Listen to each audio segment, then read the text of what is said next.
Good morning. Here we go. How are you all? Hi, Dr. Did y'all get the boot too? Hey, it's good to see you guys. I'm just popping in for a little bit, but it's so glad to be here. I think the last time I talked to LTAC was probably about 2 years ago at least. So it's good to see your lovely faces on this Friday morning. And I see a lot of my coordinating board colleagues. Good morning. Hey Tina, how are you? I am good. Good to see you. Likewise. Good morning, Tina. Good morning. Hey, Kim. Are we just hanging out here? I don't I'm see. not sure. I see my colleague Carrie, and I know that is I think one of the contacts that I've connected with. And I don't see Gwen, but I So can they had to like change laptops and we all got booted out of the meeting and I logged Yeah. back in, but I don't okay. know. I see. I see. Well, Yeah, I don't know if I'm we're in like a sandbox, like we're Can we mute everyone? okay, cool. So I mean I can share colleagues because what I was gonna do is come in at 10 o'clock and share an update from workforce education. Hi, So Dr. Jack. Can you hear me? definitely do that. Hey, yes, I can. All right, thank you so much. Yes, we've been able to hear your discussion. We just haven't been able to tell you that we're still swapping out laptops, and I think we're about ready to go.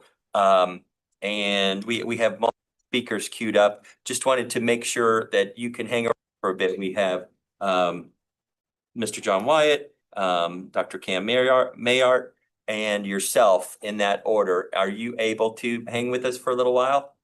Yeah, I have a 10:30 meeting that I have to be at. Okay. So I have a hard stop at 10:30, but just glad to be here with y'all. Very good, and welcome back. We were talking about what you mentioned, that you've met with LTAC in the past, but it's been a minute. Yeah, So, it has. so welcome back. Let me check Oh, in thank you. with John and Cam and see what your time is. John, Oh, yeah. how long can you be with us? Yeah, I mean I can be with y'all for I have a 10:30 as well, but my update will be very brief. Okay, and how about you? Yeah, I am just, can you hear me? Yes. Yes. I am just hanging out doing other things, waiting for my turn. So All right. I'd and like to be sooner rather than later, but I'm playing games on my phone right now because Hey now. well, we will put you in that third slot, but I right. think Dr. Jackson and John will probably be brief, and we'll let them share that first part of our agenda. And John, we'll have, since it's disorder in the agenda, we'll have you go first since you're brief, and then Dr. Jackson, you can go next, and Sure. then Cam, we will loop back to you in our Sounds order good. of agenda. All So righty, sounds good. Let me check, make sure I could turn it over to John here, and that we are in fact recording. All right. Patrick, we Yes. aren't able to. Yeah, we can't see you. Yeah, we can't see you. It's like there's a physical block on the camera. We Stand see by. a background. Thank you. See that should be. So if you go down here. Mary Ann, Well, you we may can want- hear you much better. Yeah, gonna. I think y'all may have a background on, and because you're not close enough to the camera, it's only showing us the background unless you move, and then we see you in weird little digital pixels for half a second. So there you are. Okay, now focus. Nice ghetto stuff. We're blurry. Maybe I just need to put my glasses on. You are definitely blurry. Yeah, okay. Can I mute my chat really quick before we start recording or anything? Oh, they look much better. Yay. We can just pretend that this is the 90s and camera quality's bad. All right. All right. That, You can just. and that's just showing for us, right? That's not going to the recording. That thing is recording right now. Okay. So, okay, my Teams is off, so it shouldn't show anymore at all. And we're all good? Yes. Okay. As a streaming. Are we streaming? Recording? Everything is. Who's going to record?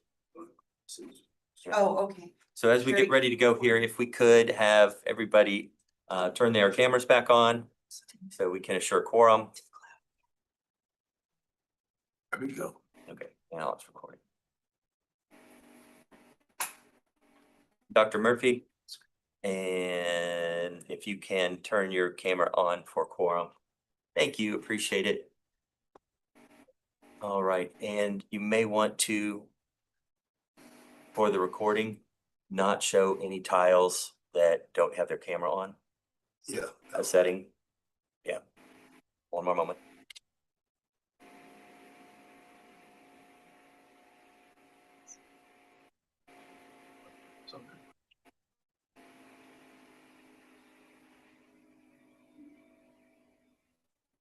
There we go. Perfect. Thank you. Appreciate everybody's patience. Appreciate all of our tech support here. Make everything work better. Hopefully you can hear us better too. We can actually see you moving on the screen, which is comforting to me because at any moment I don't know if when it's frozen, it's just frozen or really there anymore. So, all right. With the time we have left, 25 minutes before our 10:30 drop off of two of our folks. John, now I'm going to turn it over to you. Thank you for being so patient with us. And thank you as always for coming to visit with us and give us an update on what's been going on in the legislative realm. John? Of course, it's my pleasure. John Wyatt, Senior Director for Government Relations at the Coordinating Board. So when last we met, the 89th legislature had just completed their regular session. So I was able to provide y'all an update on kind of the budget decisions that were made by the legislature and some of the major bills that were enacted by the legislature. So, our focus as an agency has now turned to implementation. So adopting rules and getting everything in place we need to in order to now enact those bills that were passed by the legislature. And our program staff would be able to answer any questions or address issues with implementation. In terms of the legislative realm, I don't know if you've been reading the news recently, but it certainly has gotten interesting. As you know, the governor called the legislature into a special session, which began on July 21st. So the governor has the ability to call the legislature into special session after their regular session for up to 30 days at a time. And when he does that, he issues the call. And that call will identify the specific topics that special session can address during those 30 days.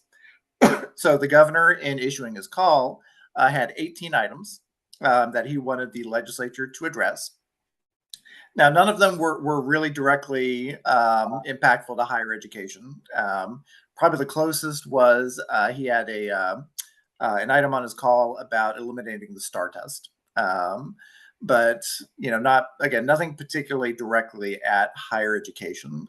So those are the items that the legislature can address during this special session. But as I'm sure you're also aware, the House does not currently have a quorum to conduct business. So how that is going to be resolved is, you know as much as I do. So it's a matter of obviously pretty intense debate right now. But as I mentioned, the session can go on for 30 days. So there is a hard deadline by which that the session has to end. It started on July 21st, so it'll be around mid-August. Now, the governor does have the ability to call subsequent special sessions. So he can continue to call the legislature into special sessions 30 days at a time, as often as he wants to. So where this is going to go and ultimately what the outcomes will be are, beyond my pay scale, but obviously something to pay attention to. Outside of that, we're in what's called the legislative interim. So the time between regular sessions, so between now and January of 2027, when the next legislature will come in. Obviously, the special sessions are what's kind of dominating the legislature's time, but there will also be what are called interim committee meetings during the interim. So we do expect, probably starting next year, that committees will begin to meet to address issues that they want to consider for possible action in the next legislative session. So those interim hearings are for the purpose of collecting testimony, getting information, data, so that the legislature can go into their next session with what they need to begin work on those topics. So the lieutenant governor and the speaker will establish what those specific topics are that they want committees to investigate. And again, those topics usually come out kind of end of the year, early next year. So that's something else to keep an eye on. So that's really kind of all I have right now, but I'm happy to answer any questions. Thank you, John. Were there any unexpected changes in the legislation that you addressed last time? Those things that had passed but had not yet been signed?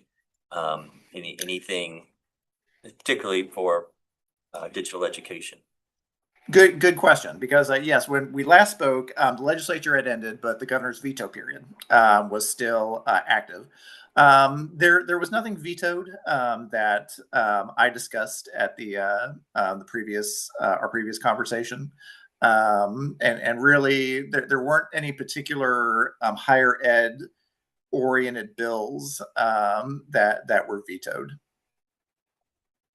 And were any of them not signed but allowed to lapse into approval that affected the implementation timeline? That's a good. I don't believe so. I'd have to go back and look to be certain. The standard for bills that were passed by the legislature, the default enactment date is September 1. So basically, any bill that doesn't specify a different enactment date will go into effect on September 1. Very good. Thank you. All right. Do we have any questions from our committee members?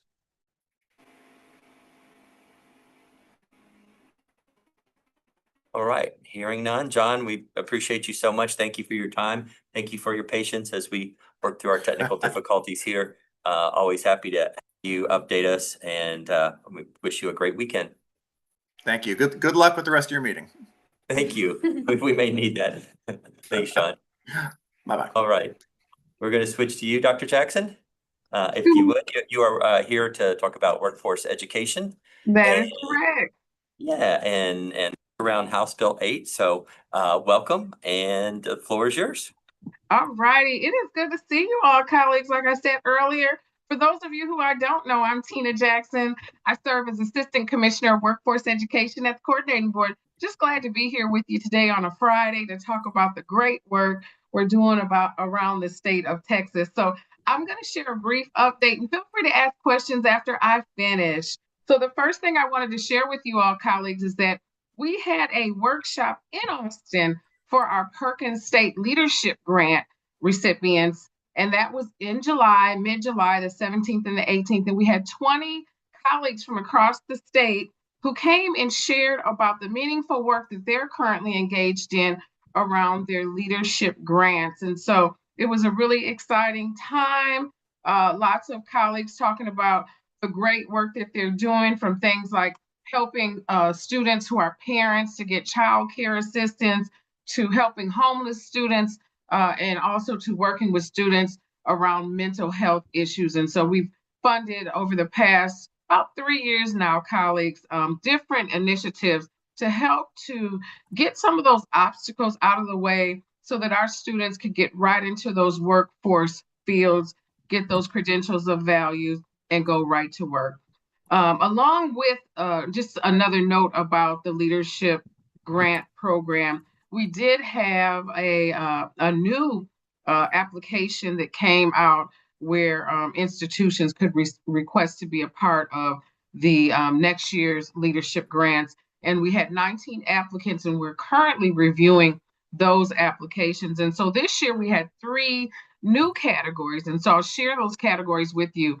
The first one is focused in on prison education, how to help students who are incarcerated to get whatever credential of value they need and go back into their respective communities. And so this is a prison education reentry category. The other area is emerging and current high demand field credentials. And so this is for institutions that want to share the work that they're doing across the state and help to scale. I'm getting an echo. If someone could mute. How are we doing? I think We better. Okay, all right. So I'll mention this again. So the second area is the emerging current high demand credentials area. And so that area is really focused on our short-term credentials, helping students to get those credentials of value in an accelerated timeline. And then the third area that we've been focused in on with our leadership grants are around retaining as many and recruiting CTE educators in post-secondary education. So there's really a need for more career and technical educators across the state, and this is another way to do that. And so just as a review, these Perkins State Leadership Funds are for institutions that want to showcase the work that they're doing on their campuses, help to scale it, and talk to and connect with other colleagues in their region, and then also share what promising practices that they've learned to sustain and scale programs to really help us with our talent pipeline. So great work there.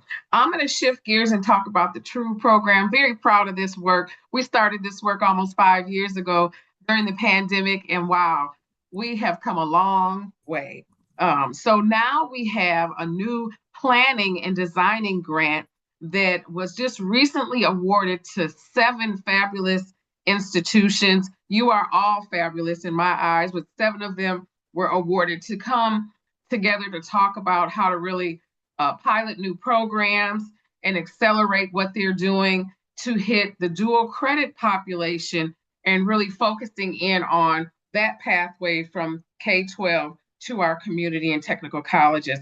And so those 7 institutions are El Paso Community College. They're going to focus in on their pharmacy technician program, Lamar Institute of Technology, and they're focusing in on their gas measurements and instrumentation program. Navarro College is focused in on their industrial maintenance technician program. Odessa College is focused on their advanced manufacturing program. Panola College is focused on their construction management program. Southwest Texas College is focusing in on their nursing program.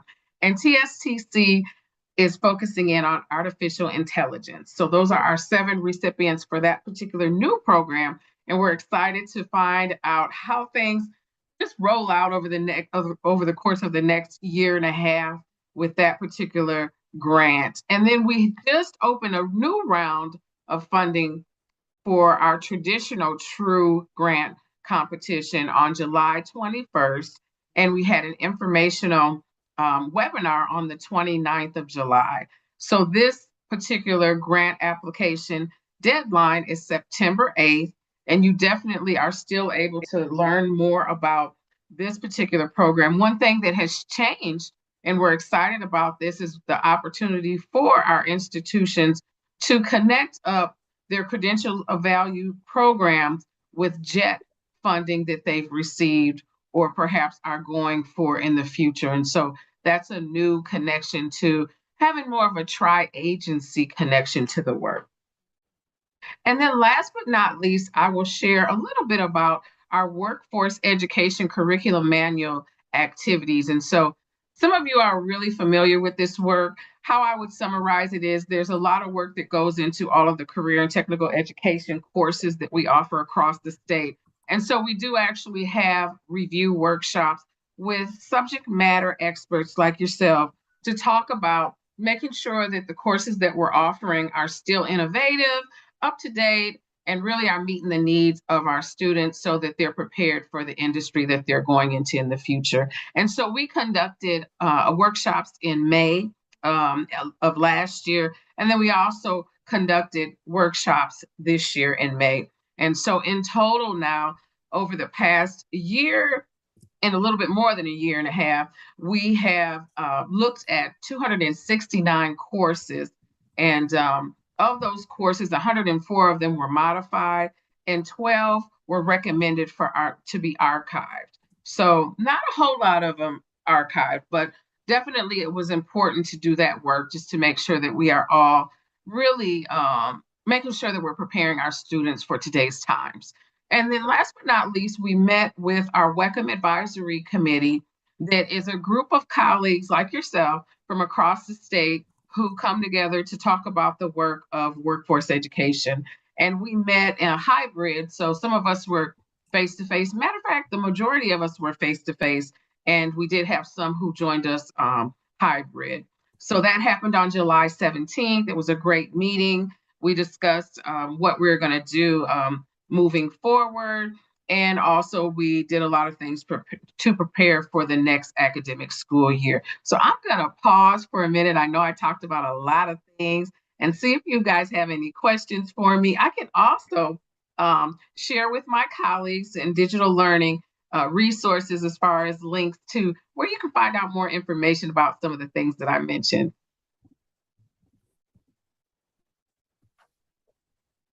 Any questions from our committee members?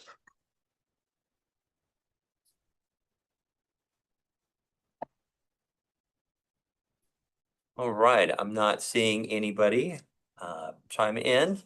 So Dr. Jackson, just wanted to congratulate you on the productivity of your division.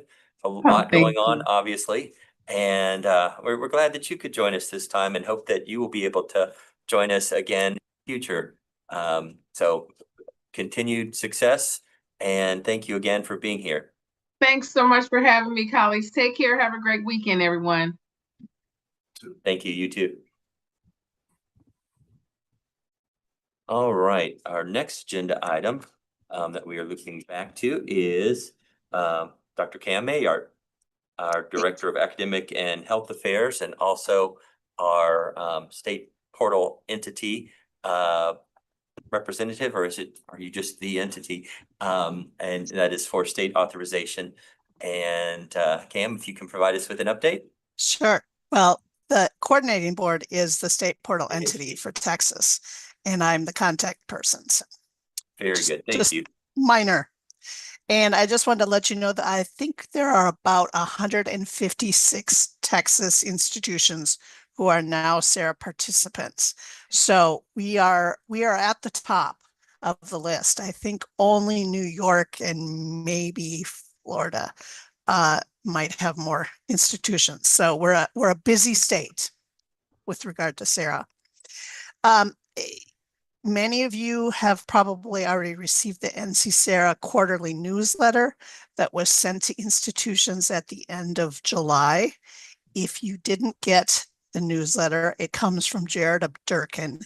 Please let me know and I'll make sure that Jared has you on the list. So at least someone in your institution, if you're a SARA participant, is receiving that newsletter.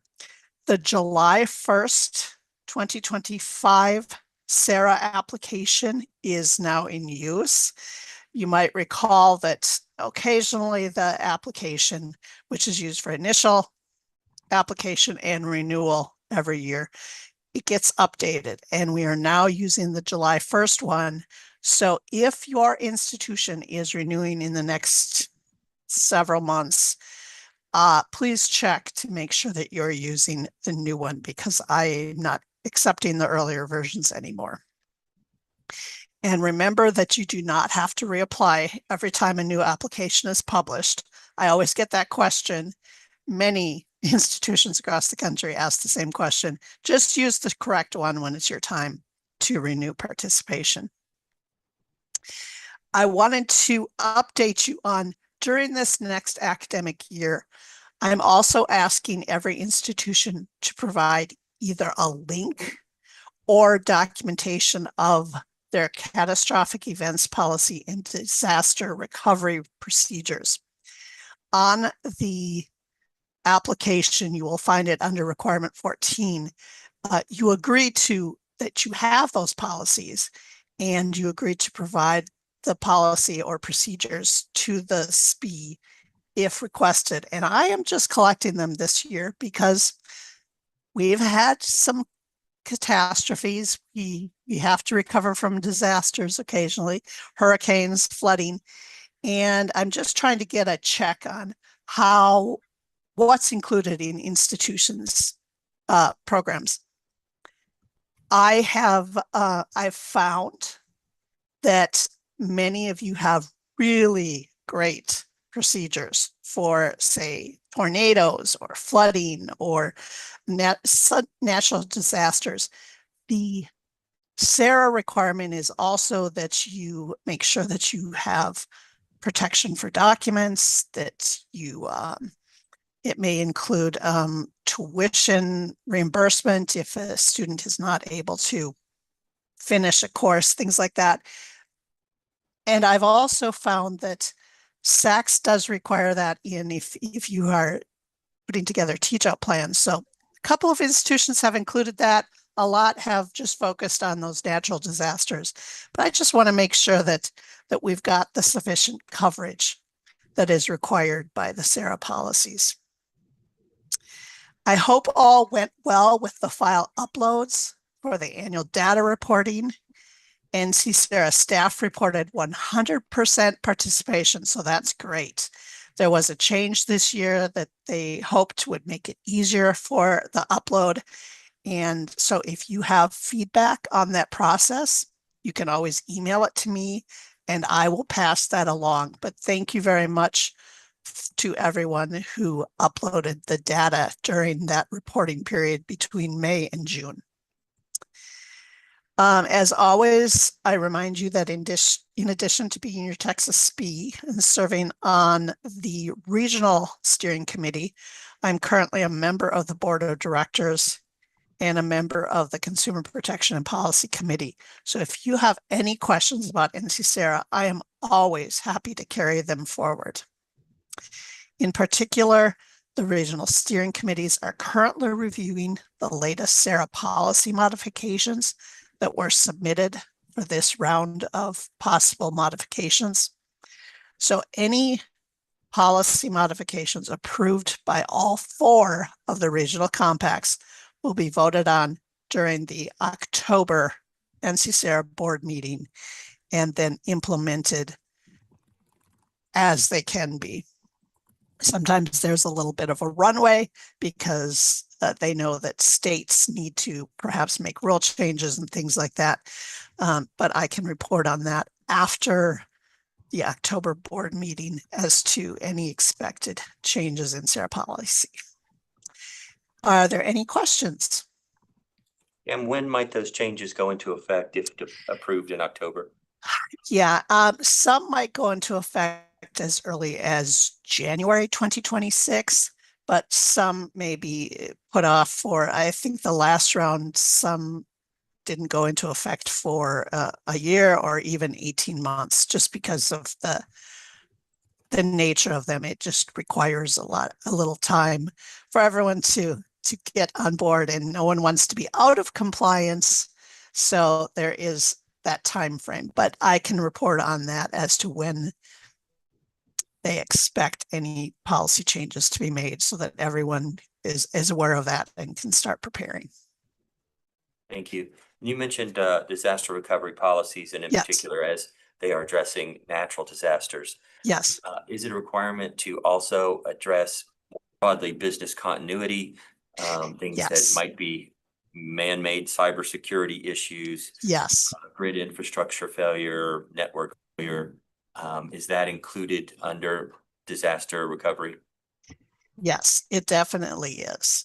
Yeah, so I check that, and I'm not holding up anybody's application renewal.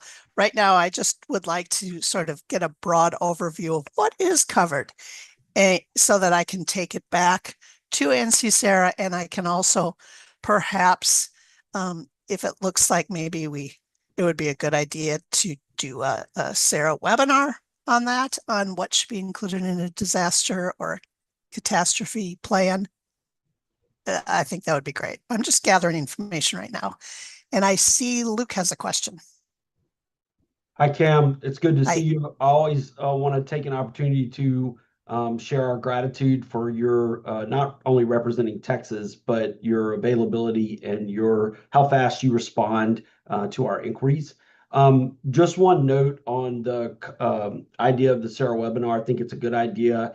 There's some concerns when sharing those plans publicly that they could Sure. be used for not so good activity. Oh, sure. And so I know every time we just revisit those internally or have that conversation, there's that concern that's raised. And then in terms of the new application, do you foresee there being any webinars that you or NC Sarah would do just so that we can prepare people for the new application? I know that you had the event in June, which is not an optimal time for our district, but I wondered if there'd be any follow-up about so that we're prepared for the new application. Right. And I do believe there will be a revised application January 1st. They're trying to cut down on, it's been like every 6 months, and I think they're trying to cut down to be only once a year. And there is always a webinar before that to explain the changes. Thank you so much. You're welcome. And with the disaster plans, I am not sharing them with everyone. I'm just trying to get a sort of a survey of what's in disaster plans and to see if there's anything that possibly we need to do training on or it would be helpful for people. So for sure, if in general, beyond that, if there are any topics for Sarah participating institutions that would be helpful, please let me know. And I am happy to put together a webinar or include it in a general state meeting. And by the way, I received a lot of feedback on our annual state meeting, and I am considering perhaps maybe next year just doing a virtual one so that it cuts down on travel, and maybe doing virtual and then live and virtual and live, and just to see if that would serve institutions better. Thank you, Cam. Anything else? Other questions?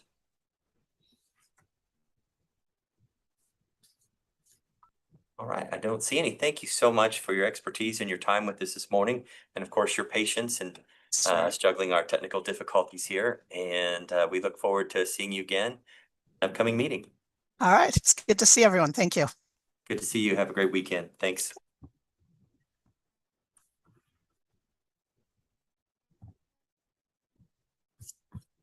All right, I'm looking at our agenda and where we go next. We've skipped a number of things.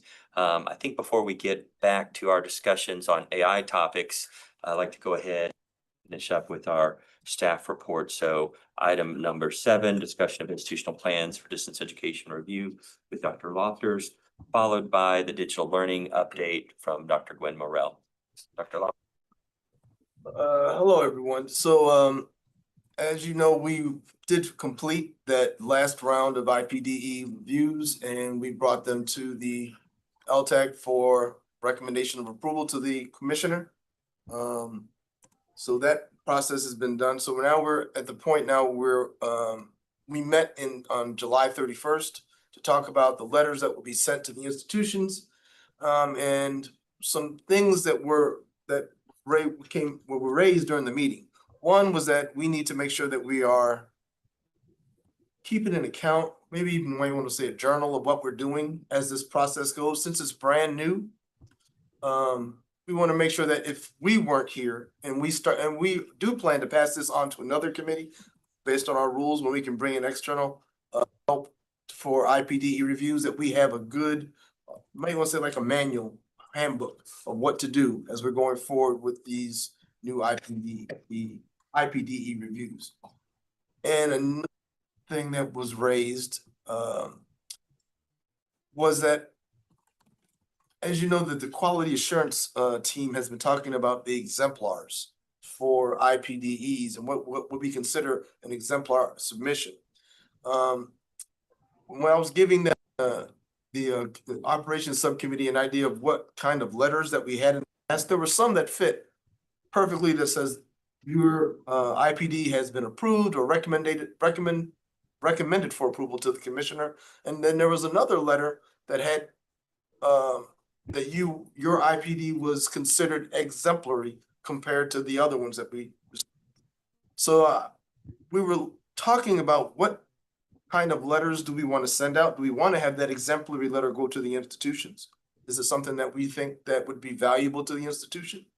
And then the other thing that we also talked about was, what is the exemplar criteria? What are we looking for? And so one of the things that came out from the meeting was that we need to have a discussion between the operations, quality assurance subcommittees, so that we can sort of iron that down. What is exemplar? What are we gonna, what criteria are we gonna be looking at, and what things that we're gonna say that once you're exemplar, how are we gonna recognize in the institution? So we're working on that right now. I had thought about maybe even talking today, but we have time to discuss that. We do now have the next round of submissions for the ones in June. There are 5 total that were supposed to submit in June. I think it was the 12th. That sounds right, doesn't it? June 12th was the deadline for them to submit. We have one institution that asked for a extension on rules to the commissioner and was approved. And I think the institution will be sending theirs in at the end of this month.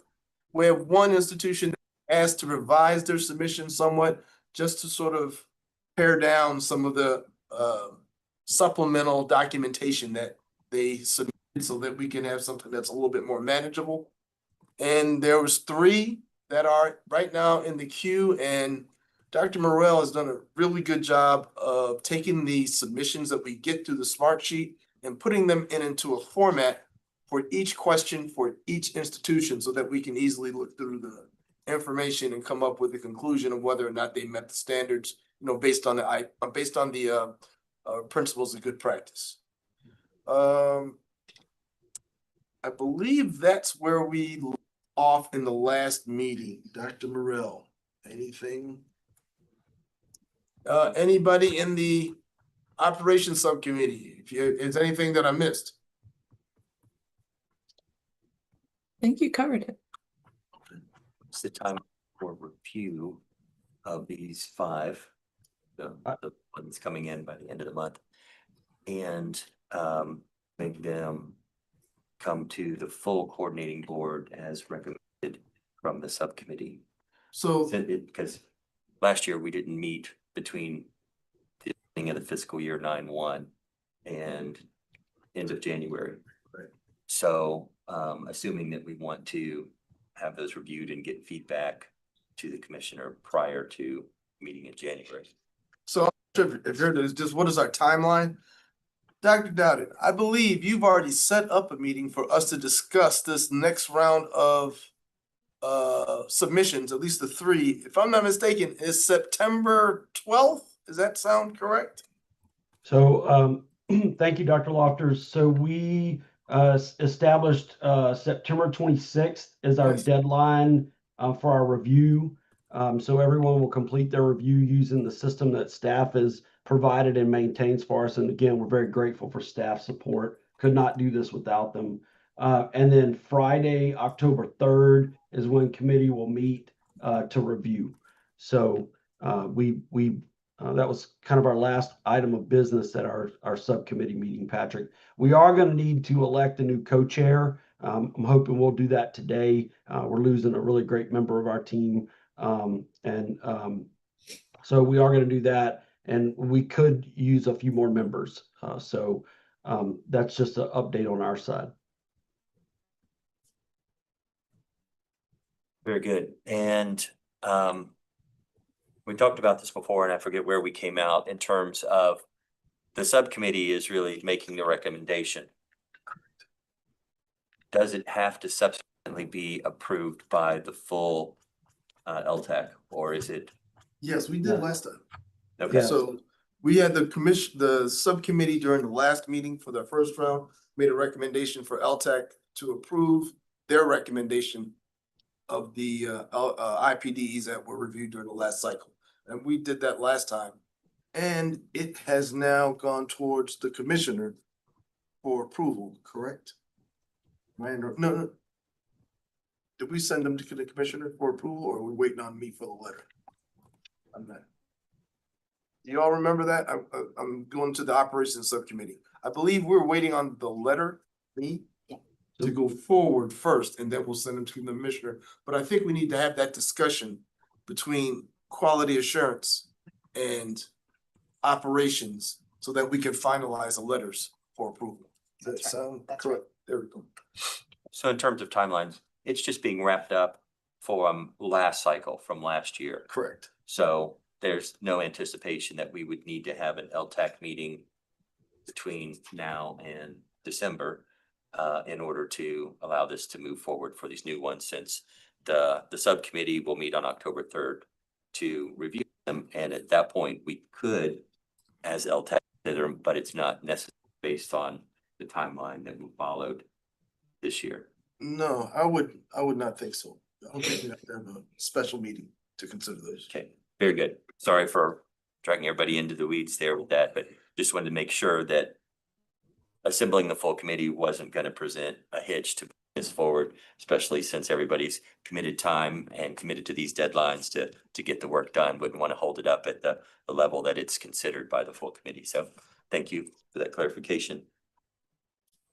And did you have anything else? That's All right. Any questions from our committee members?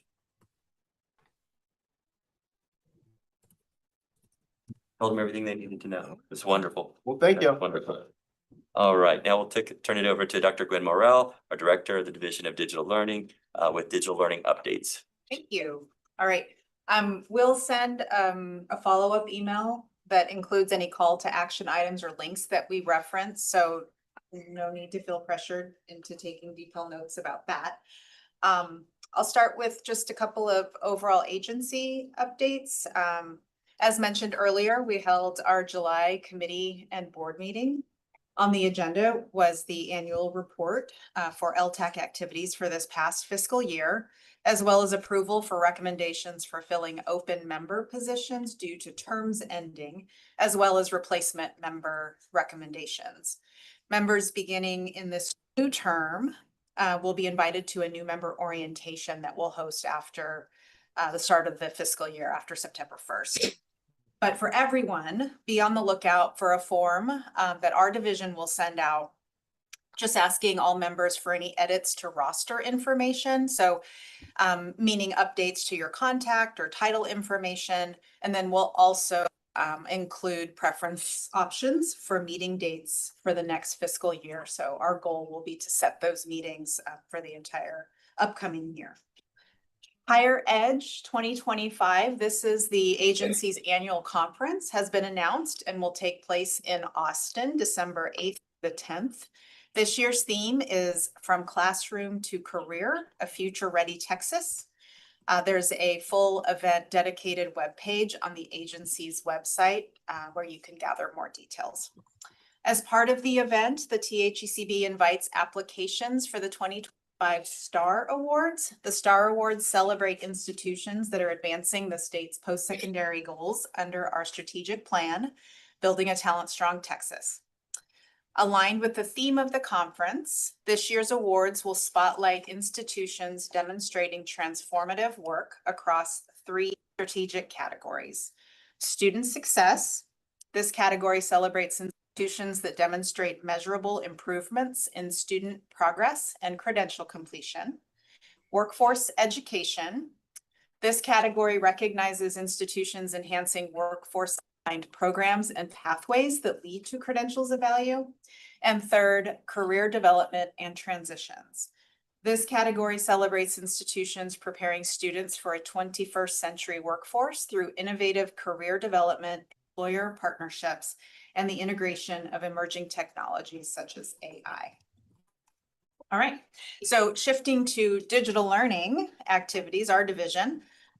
Since our last LTAC meeting, the Division of Digital Learning participated in the Digital Education Summit, which is hosted by Sam Houston State University. Dr. Aleda Cantu-Lee on our team presented our digital learning portfolio with a focus on adapting to innovation resources. I also wanted to recognize Dr. Dawkins for her exceptional keynote as part of that event as well. Thank you. Our OER grant update. So in our last meeting, we did talk a little bit about a second RFA that was posted for our Open Educational Resources Grant Program. Applications closed on June 25th. This is part of our regular OER grant program that was established back in 2018. But this specific RFA solicited applications from Texas public institutions of higher education to adopt, modify, redesign, or develop courses, the Workforce Education Course Manual, or affectionately known as WECA, that use only OER with priority for courses that are taught in support of the community college finance program high demand fields. Grant awards will be announced later this month. The grant period will begin upon the execution of the NOGAs, the Notice of Grant Awards, and will end August 31st, 2027. We anticipate funding 5 grant projects, both in our development and collaborator grant types, with a total of $370,000 in projected funding. Also, in our last meeting, I shared that the Southern Regional Education Board, or SREB, specifically the Educational Technology Cooperative, had a call for proposals out for an open education capacity building grant. That deadline was June 16th, and they received, our division received notification that SREB awarded 7 $10,000 grants. And I'm just pleased to note that 2 of our Texas institutions were awarded grants as part of that program, Laredo College and South Plains College. Couple more updates about OER. As far as our division is concerned, our OER fellowship program, which is aimed to support mentor relationships for OER use, creation, and capacity building at institutions and statewide. Our year 2 fellows applications closed on May 30th, and that new cohort was recently announced. You can see the full list of participants and associated institutions on our DL Texas website.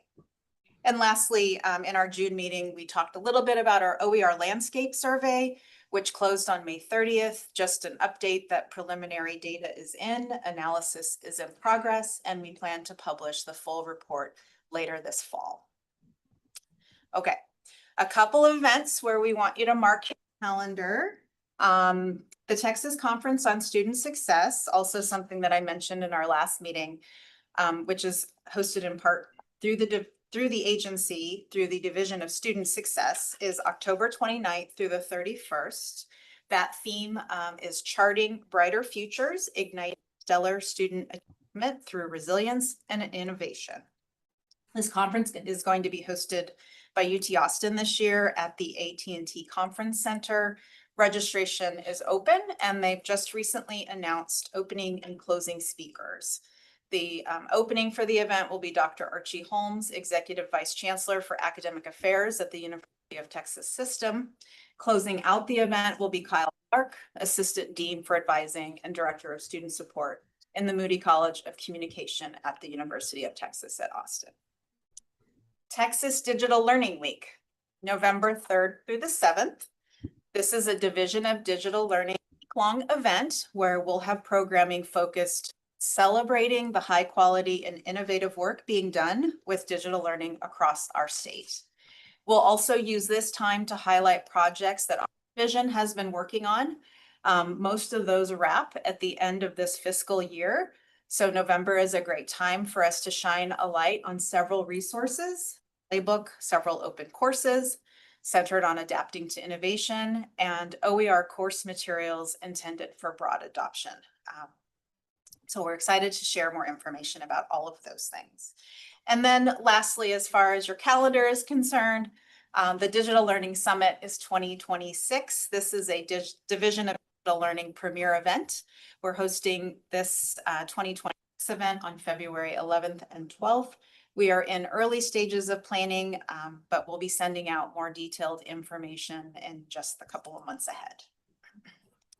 In closing, just one important opportunity worth repeating from our last meeting, our LTAC student subcommittee. I'll just plug the committee itself in the sense that as the new academic year approaches, please consider nominating a student from your institution. Again, we'll provide the nomination form in a follow-up email after our LTAC. That's been a highlight of the work, I think, that our advisory committee has been doing. So that concludes my updates. I'm happy to answer questions or provide any clarifications. I just wanted to thank Carrie Getz. She attended the Houston area OER quarterly meeting with an update on the OER landscape survey, or giving us a sneak preview into it. And we appreciate the coordinating board staff for facilitating or being a special guest at that event. Thank you, Charlene. Thank you. Thank you, Charlene. Carrie is here in the room, so Thank you. she gets to bask in the glow of your work. So thank you for giving the shout out. We appreciate that. And thanks for joining us. We have you added to our roster of attendees now. So to follow up, any questions from our members for Dr. Morrell? Okay. Well, we have a decision point. It's we've been sitting here for almost 2 hours, but we've had some breaks with technology. So want to see sense of the body. We take a break here. Anybody need to refresh themselves, or do we want to loop back and start our AI discussions? Can you just check on schedule? Yes, sorry. I think, yeah, Dr. Reminding we have Brandon Griggs here for our discussion on AI as a student services tool. And Brandon is Assistant Commissioner of College and Advising. So with that in mind, and since he's here and has been waiting, I think let's go ahead and jump into that first discussion. And then we can decide whether we want to take a break before tackling the second discussion of AI and academic integrity, including wearables. So welcome, Brandon. Thank you. And if y'all need to take a break, I'm certainly fine on time. I just want to make sure that's clear. I think we're good. Okay, perfect. Yes, my name is Brandon Griggs, and I am one of the newest assistant commissioners here at the coordinating board. I have been here for 4 months, so I am still onboarding and learning my way around the coordinating board. I come from A&M Central Texas, where for 16 years I oversaw student success and student affairs program. So I'm very familiar with the student support structures we provide on campus. And I guess just one thing to just kind of start us off, as I think about AI and generative AI, which I was kind of asked to speak on, is how many of y'all would agree that information online can sometimes be conflicting or confusing, right? I'm sure that we've experienced that, many of our students experience that. So one of the things that I've always tried to work through is how do we reduce barriers for students. And, just working with students, one of the things I know is they want access to everything, right? And they want it access anytime, right? So it could be 1 o'clock in the morning, they're searching for things online and they want to get access to it. And so many of the way that our student support structures on campuses are built, whether it's through platforms or information that we provide online for students who can access it out of office hours or away from campus, it's kind of static information, right? And so one of the things we're at A&M Central Texas that we really work towards is how do we leverage technology, especially AI, to provide students greater access to information. I remember one time I was helping a student, fix some of their professional resume documents. And as I was looking through it, I found a lot of very personal information that we would not encourage students to put on their professional documents. And so I had asked them, why did you choose to include this information? And they told me that they went to the website and they didn't have the answers that they were looking for. So the first thing that they do is Googled it, and they saw on social media and some other news articles and videos that you could include this type of information. And so especially given the career field that this student was going into, it just wasn't appropriate. But that's, our students, right? If they can't find access to information, they're going to immediately Google it and they're going to try and find it elsewhere, or they're just not going to look at all and just see it as a barrier for their ability to kind of progress in whatever they're working with. So one of the things that we did at A&M Central Texas specifically for this It was important, for me as an administrator to make sure that when students are looking at careers and especially professional development representation, how do we make sure that they have great access to information? And so one of the things that we acquired when I was there was it was a generative AI tool where students could upload their resumes, documents pertaining to the job that they were looking at, and get real-time feedback on some of the things that they were wanting, answers to their questions on some of their resume document reviews. But also this platform that we had also provided real-time mock interviews and automated interviewing that students could go through and interview with the AI platform and get real-time feedback what they were missing, or maybe some areas that they could grow and get some of that skill development. So whenever they go to that professional interview, they are a little bit more prepared, right? And this happened in a couple of different ways. A student could log in, go through, upload their resume, have a mock interview, and get kind of a brief overview of some things that they can change. But then they could also submit it for human feedback through the platform or through one of our career advisors. So there's kind of like an introductory level that would kind of satisfy the student with the information that they needed at the time. But then we also encourage this human level interaction where student could get the more thorough feedback to some of the more hard pertaining questions that they had and really help them perform a little bit better. And so one of the things that we saw on our campus was a greater efficiency of some of our career advisors and how we could utilize their time. And so as I think about student support systems across, the state of Texas at all of our institutions, I think that there's a great way that we can use Gen AI if we use it in the right way. And so one of the reasons why I was asked to come is to really describe what we're doing with our Abby chatbot on campus. And if you are not familiar, here at the coordinating board, as students go through the application process through Apply Texas, students have lots of questions, right? When are the deadlines? What about this institution and this program? And so they're navigating the application process and they have all these different questions, whether it's how do I apply? What are the admissions criteria? Financial aid, all of these very specific questions. And so one of the things we are very intent on at the coordinating board is making sure that students have clear awareness and information so that way we can increase enrollment and matriculation into our universities across the state. And so we have leveraged the utilization of a chatbot, very similarly to how we structure things at AM Central Texas. But this chatbot has the ability to kind of obviously, like most of our campuses, chat with students. But with our chatbot services through Abby and Mainstay, our technology vendor, this chatbot is constantly mining institutional websites to really look at some of the questions students are answering, right? What are the admissions criteria? What are the deadlines to submit applications? And with some entities out there or businesses, they may use Gen AI and without further checking it. We are going one step further, and anytime that we mine any data that we're going to give to students, we are checking it on the back end to make sure it's accurate. Because sometimes with AI, especially right now, there are some inconsistencies. So we're trying to make sure that we provide students the most up-to-date information and making sure it's accurate. And then we go ahead and through the chatbot services, making sure that students have answers to their questions. And a lot of times, even with the Gen AI chat tools that we have, it's just not enough for the students. And so we do have that human level component as well.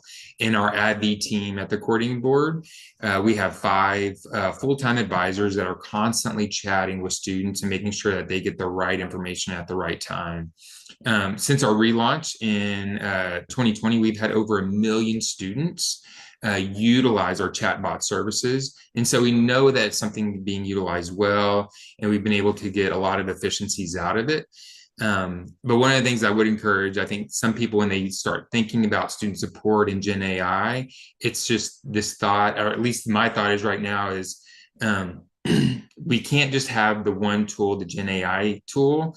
There also has to be a human component where we can actually match students up with somebody on the back end when they have deeper questions and things that need to be troubleshooted. And so I think sometimes people think Gen AI is great by itself. We have found that there always needs to have a human component with it as well when supporting students. So that was just a general overview on some thoughts on how we're using it, and I think some things that we need to think about as we're using Gen AI to help students on our campuses. I'm certainly open to any questions or thoughts that you may have about that. I do have a question. Yeah. As you were working through having the AI scrape or scan your website, did you have issues where you knew website information was not updated or not correct, or outdated information was out there? And then how did you handle it? There's two schools of thought of using the AI to locate some of the bad information to help update get the website. But how did y'all deal with that? Because I'm a little bit concerned about, I'm sure everybody else's website is perfect, but I'm still concerned about just accurate information on the website.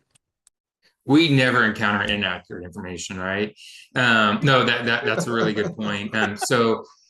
The mining tools are constantly scanning. And so one of the things that we do commonly see is sometimes on institutional websites, there's conflicting information. So anytime that there's conflicting information, one of the things that we do is follow up with the institution for two reasons. One, letting them know, hey, there's this conflicting information.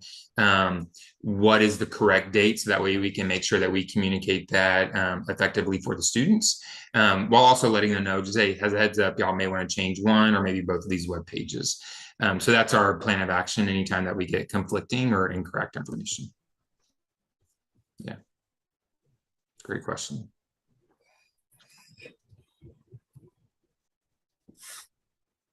Who's got our next question? I know we've got lots of questions out there. I just wanted to make a comment that ASU is hosting a 3-day workshop on agentic AI and the student experience. And so just in case Assistant Commissioner Griggs did or didn't know about it, it'd be great to have some Texas representation there. Thank you. I appreciate that.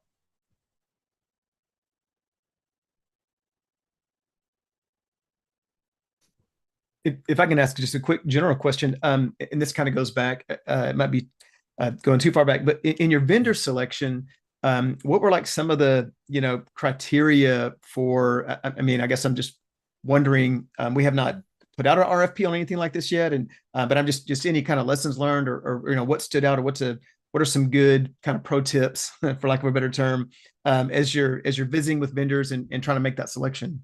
Mm-hmm. I would say depending on the area that you're looking for. So I know back at A&M Central Texas, we had when we were going through the career development vendor selection, there was a dominant person utilizing that tool.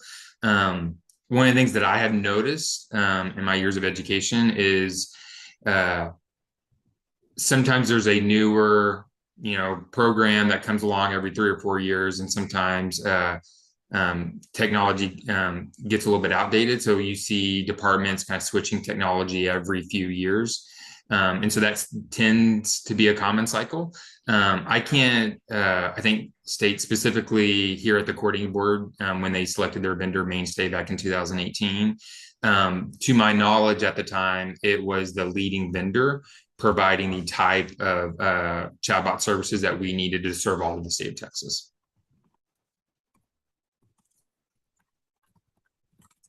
Other questions?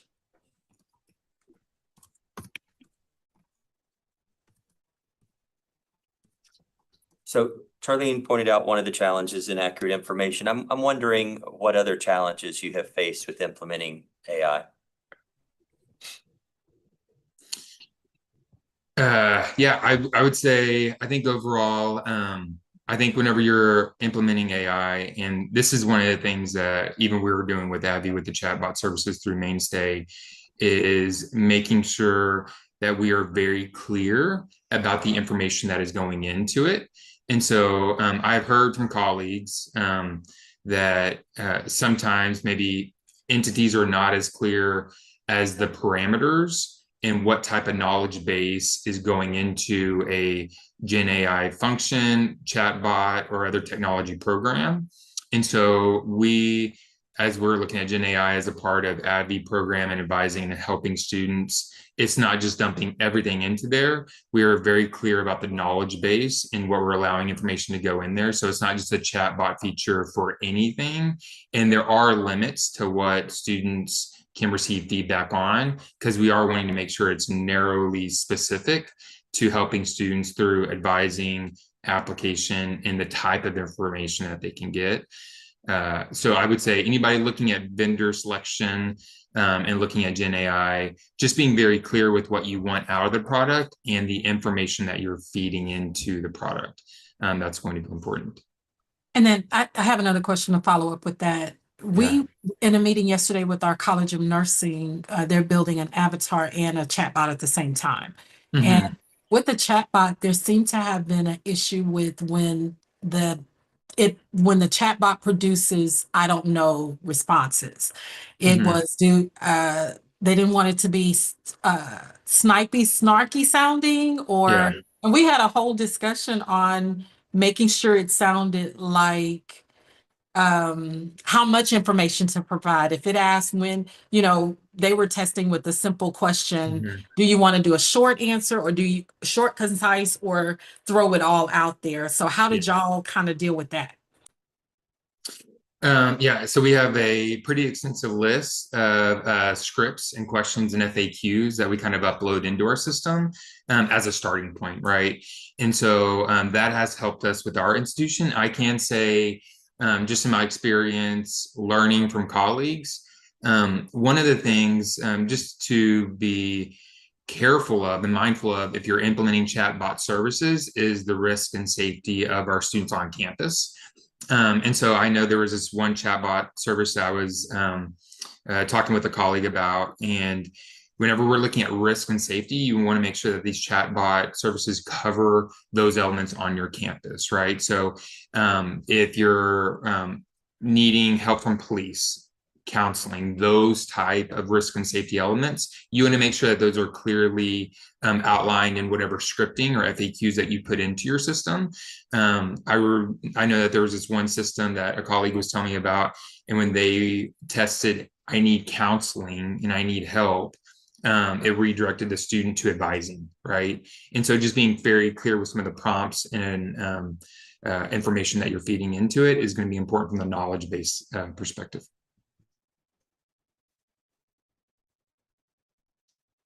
Brendan, what kind of feedback have you been getting from students about the system? What opportunities do you provide for students to provide feedback to you? Yeah, with the ADV system, we have an incredibly high satisfaction rate.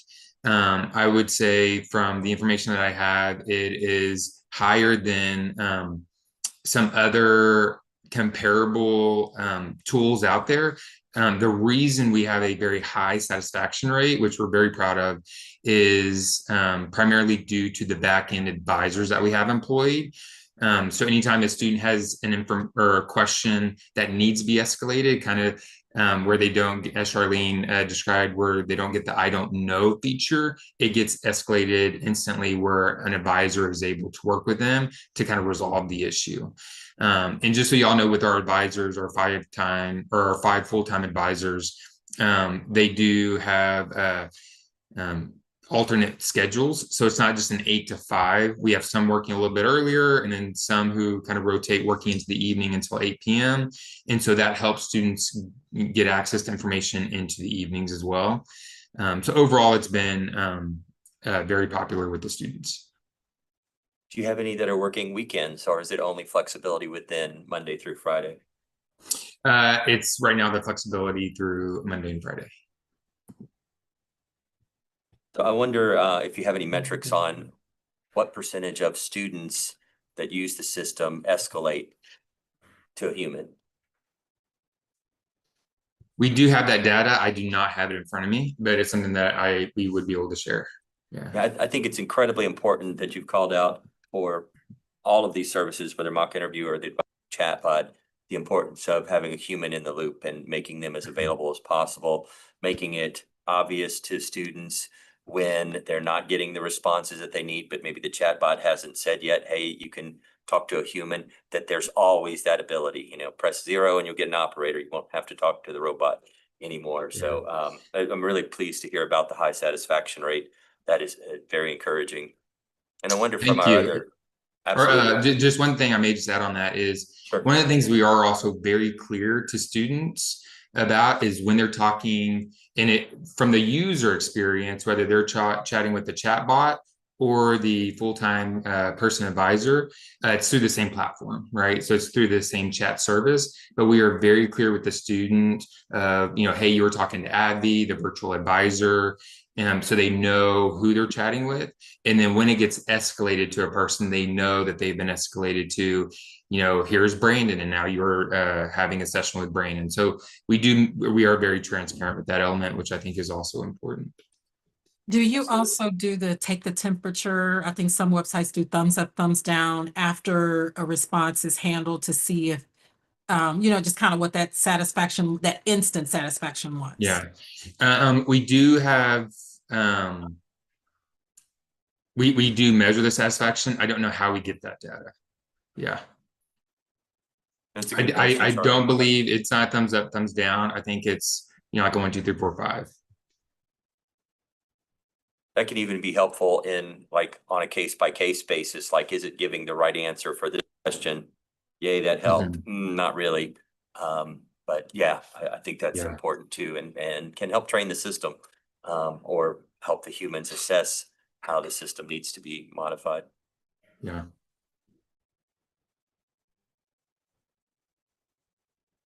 Any of our institutional reps have experiences or stories they'd like to share from their own colleges or universities?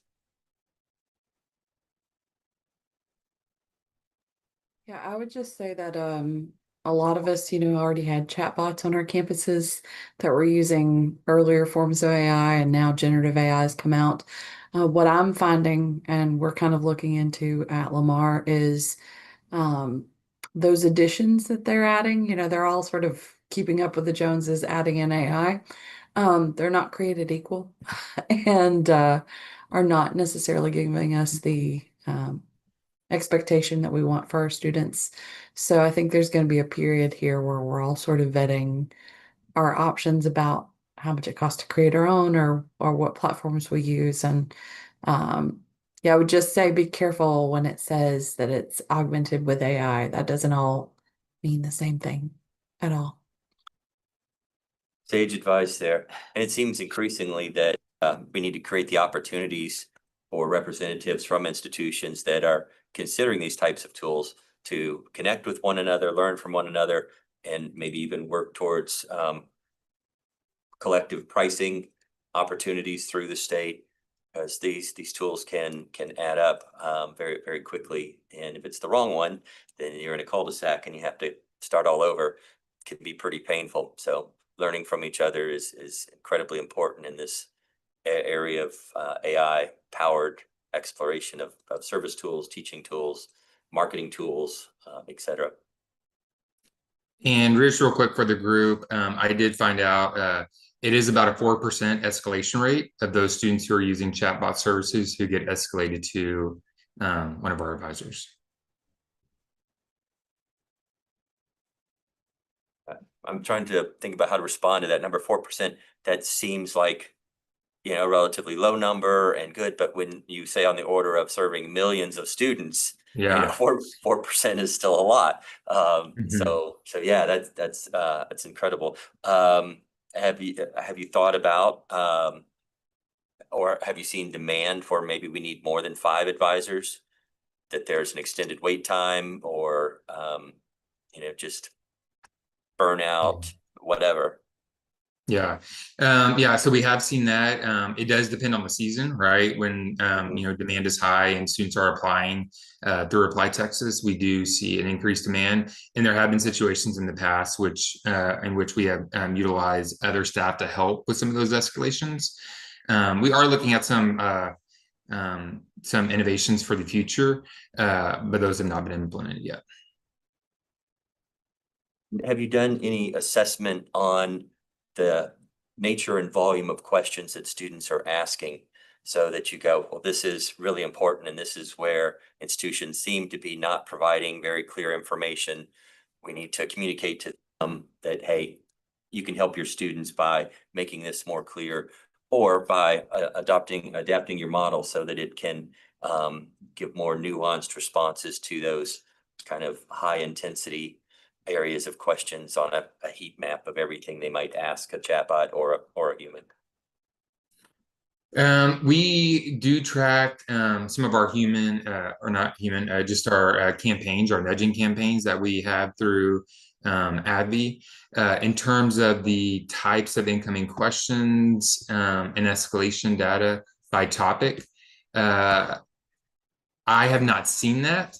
I've been very immersed over the past 4 months of being here at the coordinating board. I'm sure there's that out there. That's a really good idea. If we are getting that, how are we sharing that with institutions? I can definitely take note of that. Thank you. And then- And AI is very good at looking at a large body of responses or questions and beginning to give you that analysis, like here Mhm. across 1,000 responses this week, here what most people had questions about. And it may change, as you said, over the academic cycle, what they're asking about, Mhm. what the volume is. But yeah, I think that would be fantastic.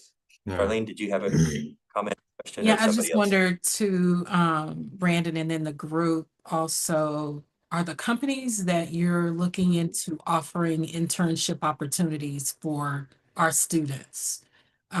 We were asked that yesterday and was just very pleasantly surprised that the company did want to work with our students, because we're definitely at this point of saying we have to realize how AI connects to the real world, or, kind of bridge that gap. And when they did that, that Mhm. helped us kind of narrow that. But is that something your institution is considering, or has the company asked that question?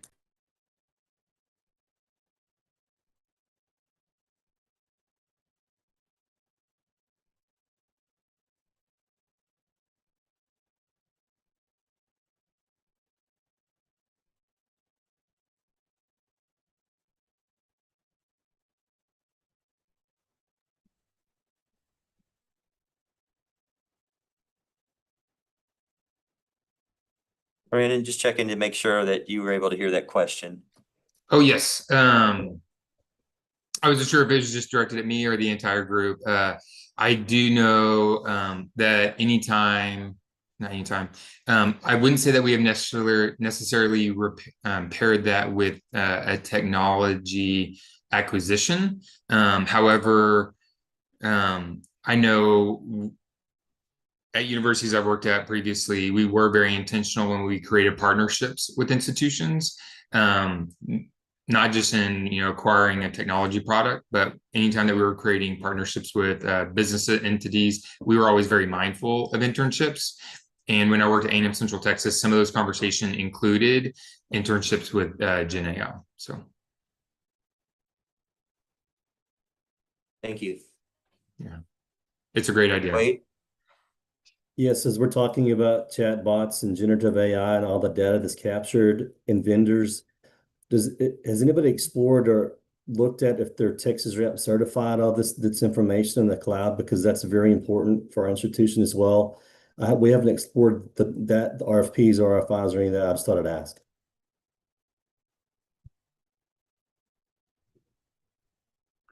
I think in the A&M system, that's a part of the process. So because it's a part of our purchasing process, I believe it's handled in the back end, but you're making me wonder. So I'm going to definitely check. I would say it probably is, Charlene. That's how it is here for us at Lamar University. It's a part of the process of checking. We can't purchase until we get to that point. That has become an issue for various AI needs and wants because they don't meet the certification requirements. That's kind of become an issue, I think, in general across a lot of different things with AI enhancements. And unfortunately, I think what is also happening is things we've already approved and purchased are now adding in AI components without necessarily notification. And so it's become a big part of the conversations we're having about what we need to make regulations around at our university. So for example, at Lamar, there's a proposal, it's not fully out yet in one of our policies and procedures that you can't use AI transcription services in like a video call like this unless it's already through an approved service that met those requirements, or there's some sort of special need regarding disability and what have you, because where does that information go? If there's FERPA shared information in a meeting, if there's HIPAA, if there's private, if there's intellectual property, where does it go? And unfortunately, most of us don't know, but that's happening more and more in meetings. Is you'll see like Read AI or Otter AI or whatever pop up. And I can tell you some horror stories from a university where a person might have received a transcript of everything someone thought of them after a video interview, because someone allowed Read AI to be in place. So I think it's going to become more and more of a problem, Wade. But if it's not a part of your purchasing procedure, I would add it. But I would even urge you to talk to your compliance office if you have one, to look into things that we've already approved, because a lot of these companies are just wholesale adding things in without really giving a lot of information about security and compliance. Yes, that's what we're finding out. I'm trying to hold the line to make sure we don't get ourselves in a bind because some of these contracts may have been 5 years ago, and then, like you said, they're added and they're not evaluated in the meantime. So it's a huge concern, and I just thought I'd ask. So thank you for sharing that, Ashley. You bet. Wade, somebody may have mentioned it already, or you might have, and I missed it, that there's new state laws around the procurement. And so we've got a team spun up looking just specifically at compliance with not only the training, right, but just like we have cybersecurity training, but other items around procurement and then implementation, ongoing changes and tracking. So Patrick, it may be a good idea.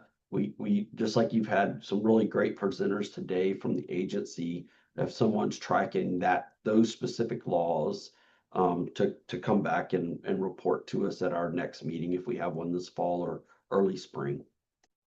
Yeah, thank you for that suggestion, Carrie. Yeah, and I just want to add that Amy, who is Senior Director in Shared Services, has mentioned things that she might, I think we can work with her, but some things about, some cooperative agreements and the role that the Shared Services and the Coordinating Board might be able to help facilitate some conversations and, triggering the recertification of things when products change and the requirement for tax ramp certification. So I think it's a good idea to continue the conversation.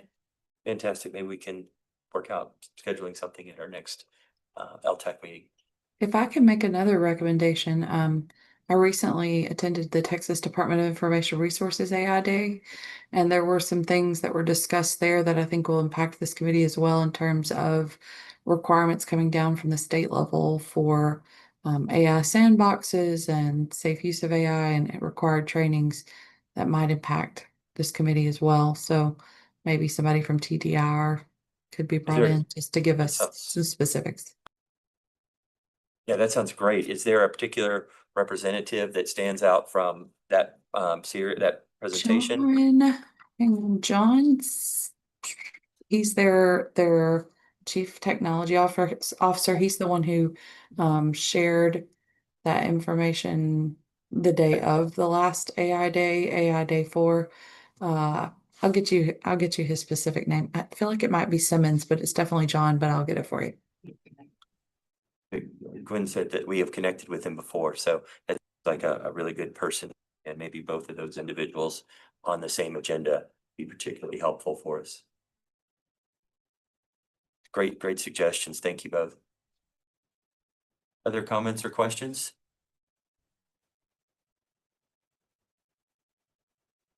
All right, not seeing any. I know that we haven't completely satiated all of our curiosity about student services and AI, but a good start with conversation. Brandon, thank you for sharing, and thank you for your success in your new role, and we wish you all the best, and we wish you a very pleasant weekend.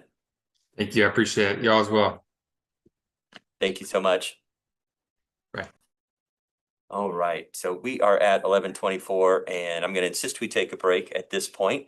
I had a request to alter our agenda a little bit. Well, really not so much, because we're just going to go back and pick up the other discussion of AI and academic integrity. And really make sure we have time for that.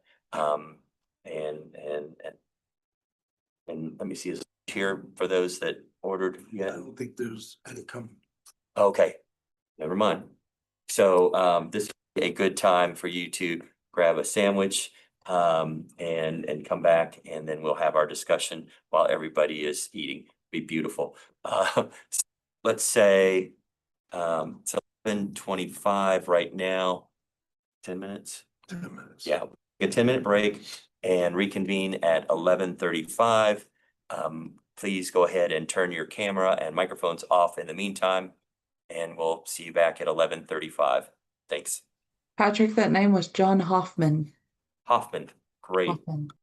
Thank you very much.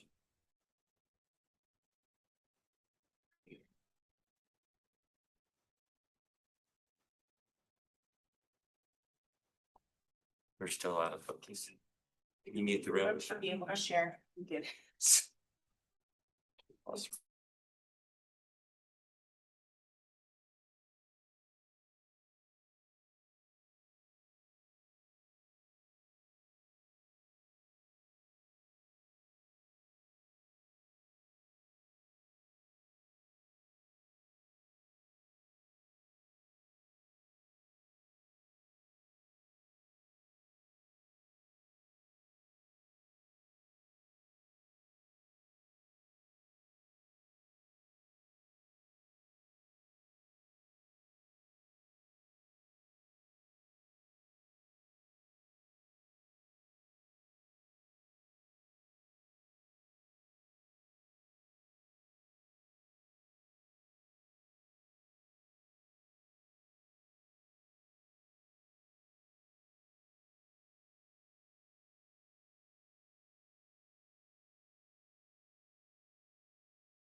All right, welcome back, everybody. We would go ahead and turn your cameras back on. You can continue eating, of course. We didn't have enough time to actually make the food and eat, so we will move on with business while we continue to enjoy our meals.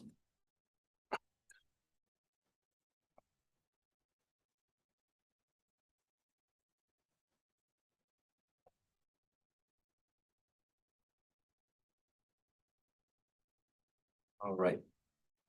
14 at least, so we've got quorum. Yes. 6,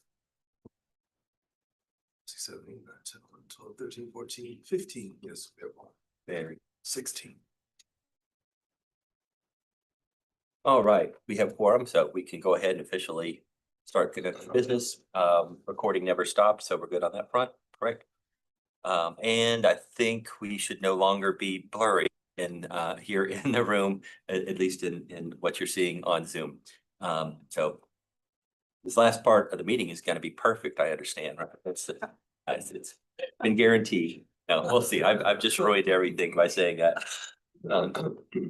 So we are going to go ahead and dive into our next topic, which is a discussion of AI and academic integrity, also abbreviated AI, including wearables. And I don't know if anybody did anything special to prepare for this discussion. I am expert on wearable technologies in particular, but I did go out and have a conversation with ChatGPT, because it could definitely tell me everything I needed to know, right? But I also had a nice opportunity on the drive down yesterday afternoon from Denton here, about a 3.5 hour drive. I didn't stop for a change. I think part of it was I was really compelled by the podcast that I was listening to. There's one in particular that I've come across recently that's been around since June of 2019. It's got 115 episodes, and it's called Your Undivided Attention. Anybody is familiar with that, but I highly recommend tuning in. There's episode 108. If you actually plan to take my advice, is a great episode to start with. They take on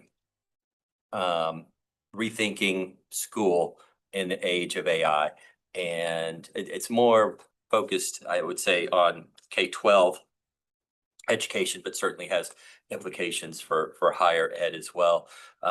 There's another one I listened to about kind of the horizon for artificial general intelligence and artificial super intelligence, and it is probably closer than what any of us might imagine with productivity gains we're seeing, where the AI models now are increasingly being turned over to AI researchers, AI coders, AI developers, that then make it the ability to scale. And you may have seen that OpenAI yesterday released ChatGPT 5. I saw the news, and last night in the hotel room, I was trying to find out if I had it on my paid version. It wasn't showing up yet. I was a little disappointed. Like, you said it's out there. Where is it? It promises to provide a better balance between reasoning and quick response, and be able to kind of auto select what model it uses based on your query and its new architecture. So interesting.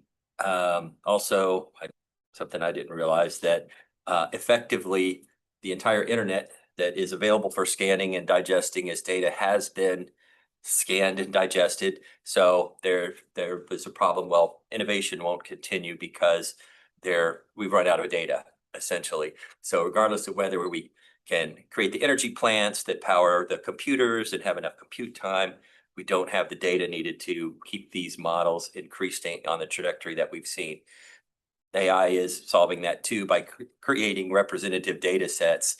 And all these tools that we see that have AI empowered, AI enhanced, they're probably very likely taking that data and putting it back into the models that they are using to support their tool. So you can count on that. So I think, and increasingly so, I mean, I found this podcast series, that just the three that I listened to, very, very exciting, but also deeply frightening, because I think that we are pretty much wholly unprepared in higher education to see what the implications are 18 months from now, 5 years, forget about it. We are, yeah. And I remember when we first had a discussion about this and we were testing ChatGPT, it was at ACC, one of these meetings, and it had just come out. I think it was a November meeting or something. And we were like amazed, and some people were discovering it for the first time. And now we are here just a few short years later. And it is, I think, representing the biggest change that we've seen, not just to higher education, but to humanity as a whole. And interestingly, the organization that created this podcast series here, Undivided Attention, it's called the Center for Humane Technology. And so what they are lobbying for is importance of humans continuing to make these decisions about how we allow AI to support us, when so many of the incentives around the development AI may not be truly aligned with human values. They are largely around corporate structures that are building AI in order to increase value for shareholders, and political systems interested in being able to dominate other political systems across the globe using AI. And those are the incentives for us to go faster, do more, be more productive, be powerful, replace people who work 40-hour shifts with people who work 24/7 shifts and never take vacation. And we are trying to create an environment for individuals who come to our institutions to be successful in that environment and leverage the tools where possible, but also maintain a focus on their ability to learn and think critically when it is incredibly easy just to push a button and get the answer. And we can't skip ahead. So as much as I'm a proponent for AI, I am also strongly in favor of us at our institutions and at our state and federal levels, evaluating and coming up with the rules that will guide this to be regulated. And I think we're right now experiencing a regulation-free zone by and large, either by intent or by omission or not knowing that we need to do something with. So I've talked far too long to introduce the discussion, but just wanted to bring some of my observations to the table, and I'd like to hear from you all, particularly in this narrow band of AI as it can be used for cheating, for academic integrity violations, and including also how wearables may be becoming a very increased risk of how that is accomplished. Yeah, I don't want to take this conversation over because I'm asked to speak on this more often than anything else. But I speak on AI across the US and really into other countries. And I will say, I think part of the reason we struggle so much with this idea of academic integrity is we might be looking in the wrong direction, which is how do we police it? And I want to offer the idea as we're talking about this, that perhaps the direction needs to change, that we're at a sort of inflection point of shift of how we teach needs to shift. Our pedagogy and andragogy needs to shift from the idea of policing to how do we change to teaching transferable skills in a way that can't be replicated by AI or that can only be augmented by AI, because AI is going to be the part of our students' futures.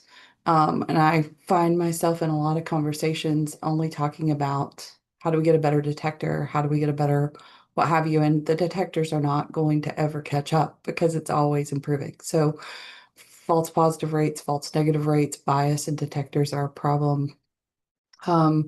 But yes, wearables are becoming a bigger issue, especially when they come to glasses, because they can be fitted into prescription glasses. And are you going to take a student's glasses at the beginning of class so they can't use AI things can be turned off. But I think there's policies that we're going to have to consider, but wearables are changing every day. Things you can't see, whether it be a hearable, one that fits into the ear, whether it's a wrist-worn device that projects a screen onto your hand, they are actively growing in what's available to people in a way that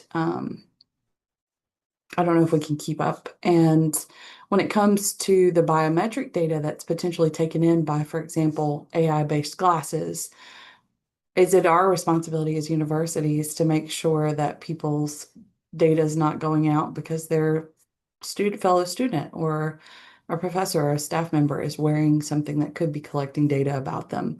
It's such a complex topic, but yeah, I have a lot of thoughts and I'm going to shut up. But if anybody wants my thoughts, I'm here. Thank you for getting us kicked off, Ashley. And it's, wearables, you said hearables, that was a new term, but yeah, I'm aware of that type of technology. But where does it stop? Implantables, right? Then what do you do?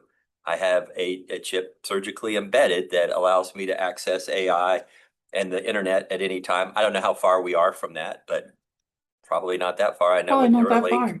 Yeah, Neuralink, Elon Musk was on that path. I, again, don't know anything about how valid that progress is, but I'm just imagining that it's not light years away. It's probably months or minimum of a couple years away, if that. It may exist somewhere and hasn't Yeah. escaped the lab yet. Well, and what you just said actually brings up another issue is if we can't police it and we allow it, are we giving equitable student experiences? Because this student can afford that thing and this student can't. It just gets so messy. It's a messy, messy topic. And I just read an article, which sounds like it's woo-woo, but it's where they were talking about the AI format is getting so sophisticated that they have found some instances where it has morphed into something that protects itself. Yes. So the example they were giving is, say we incorporate AI into some of our processes, that they are embedded in our devices. And there's a conversation about getting rid of it or upgrading to something else, or there's a different product, that they're finding some of this stuff can morph in a way that you can't remove it. At a pretty So high percentage rate, it will do that when pressed with its own survival, to the point that it will seek out information that could be used to blackmail the Yes. people who have control of making the decision to turn it That's off.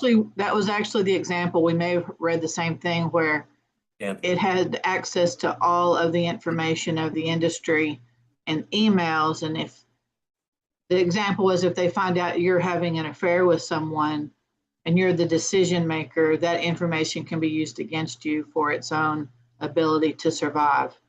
So what you said about the chips, I'm not sure it's even 2 years away. Yeah. Scott, I'm sorry. And We've got a couple people, but I can't tell in what order.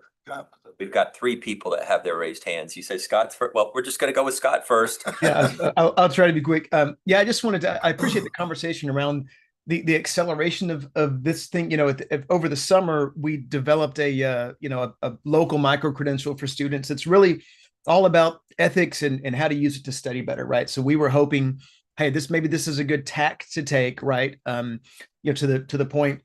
And so one of our modules is about how to develop the posture within your particular ChatGPT or whatever you're using to help you study. And then, of course, very recently, ChatGPT released a study mode. So now it's a button, right? So we have this whole section that is really now just down to just use a button. Notebook LM is one of the things we learned was most of our students use Gemini and ChatGPT, probably because they've heard of OpenAI and probably because they're already in Google. And so we started looking at Notebook. I hadn't looked at Notebook LM in forever. And so, that little, it's multimodal now. And so this is a little product where you give it documents and it stays bounded, which is really helpful, that it will only answer questions about whatever documents you give it. Well, just for fun, I just uploaded, all I gave it was my receipts from the last conference I went to. That's all I gave it, a list of receipts.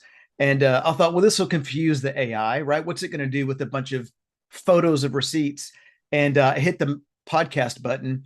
And, later in the day, I go back and look, I'm like, oh, it made a podcast. What did it do? And it's this compelling story about investigating data for evidence. It was really it was hilarious. But at the same time, it was like, man, it made a whole bunch of decisions on its own, if that makes sense. So these are wonderful study tools that have really been democratized, right? Because that was the free version of Gemini. Quite frankly, ChatGPT's $20 a month is pretty affordable when you consider the other educational expenses. But also, I'll be quick. This last thing, and this kind of points to the other side of it. I don't know how to resolve this tension. We've democratized the study, but at the same time, and maybe y'all have done this already. So ChatGPT operator has become agent. That's out there now. And so, at the click of a button, go into agent mode, we can tell it, I can tell it, hey, go take this class on Canvas, and it completes the class.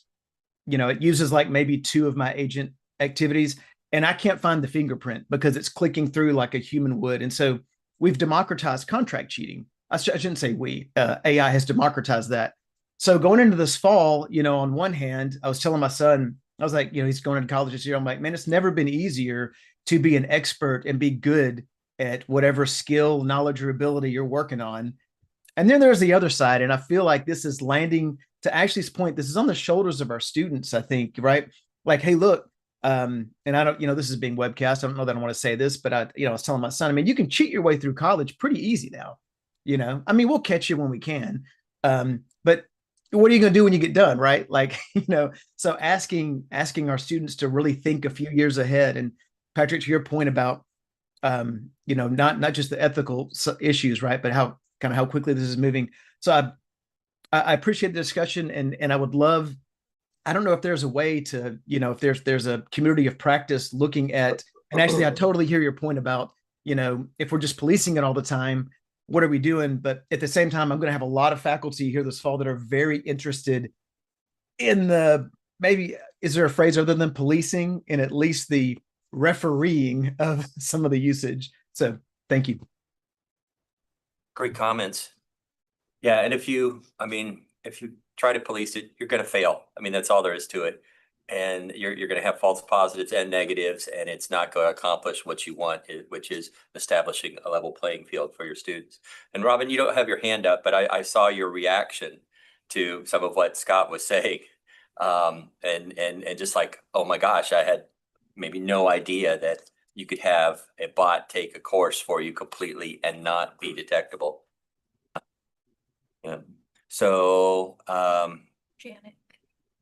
I see Janet's hand up, and Wade had his up, but it's down, and I see one other raised hand, which I think may be Chris.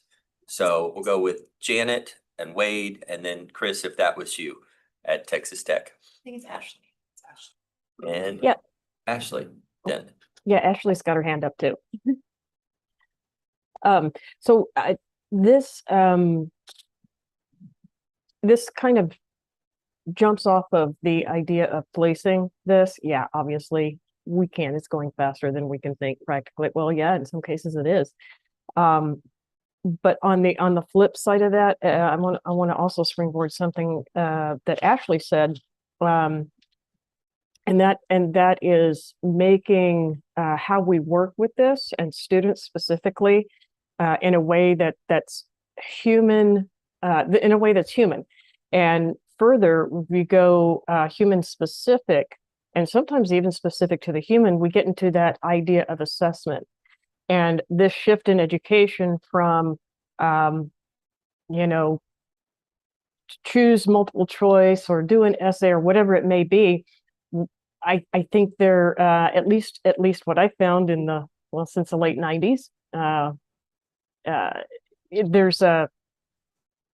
there's a sense sometimes that and this is my quality assurance cap talking here, that maybe we don't really need to deal with assessment so much. And by assessment, I'm talking about, in courses, faculty, students, that kind of thing.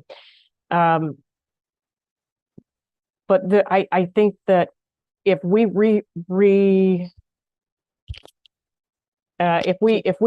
everything, not everything, but if we redo our approach to assessment so that we're really looking at what the student actually produces and in the ways that the student can produce it, specific to each discipline, specific to each course, and the nuances of each course, and still balancing it with academic freedom, true academic freedom.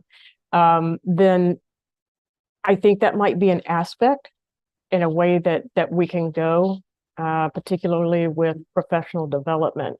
At the same time, we have to be very cognizant and very aware of, yeah, the train's left, and a lot of people are still, on the multiple choice assessment type of thing. So that's not bad. There are certainly really good cases where that should be part of it, but there's now an entire new realm that we have to figure out how to deal with. And I think one of those ways is assessment and keeping it human. And for anyone who thinks I'm down on technology, well, I love this committee and I'm a techno geek. I got my first computer in 1969. So I'm a techno geek. So anyway, the whole assessment thing and keeping the focus on the human while being aware of what's going on with the latest in agentic and other types of AI. Thank you. Thanks, Janet. And I think we said Ashley was next and then Wade? No. No, let Wade go first. All right, Wade. Thank you for being patient. You bet. I may have a unique perspective on this since am I the only HRI here, Health Related Institute? Probably so. So it's already there. HI is in the clinics, it's in the research. So we have to ethically teach our students how to do things. And you're right, Janet, it's skills-based approach. Can you ultimately do what you need to do? I mean, let's be honest, would you want your doctor to have cheated all the way through med school without actually being assessed? That wouldn't happen. But the multiple choice tests and those kinds of things are probably out the window, just to be quite honest. And I know I love those because they're easy to go and grade, right? But the assessment-based part of it, that's where it is. And it's already there. I mean, the AI is there in technology. So we've got to understand how to teach our students how to use it in the field that they're going to be in. And that's really hard to say, but I think it's important. Yeah, I was just going to add a couple of different things. One, we're being pushed more and more in higher education to show outcomes. And I think now that AI is around, we can't always be certain, especially for online courses, was the work actually done if the assignments are not set up? And so what Janet and I think Wade both said really is that idea of the assignments and assessments have to change in direction to more of a process focus, more of a focus on the learning, the process of learning.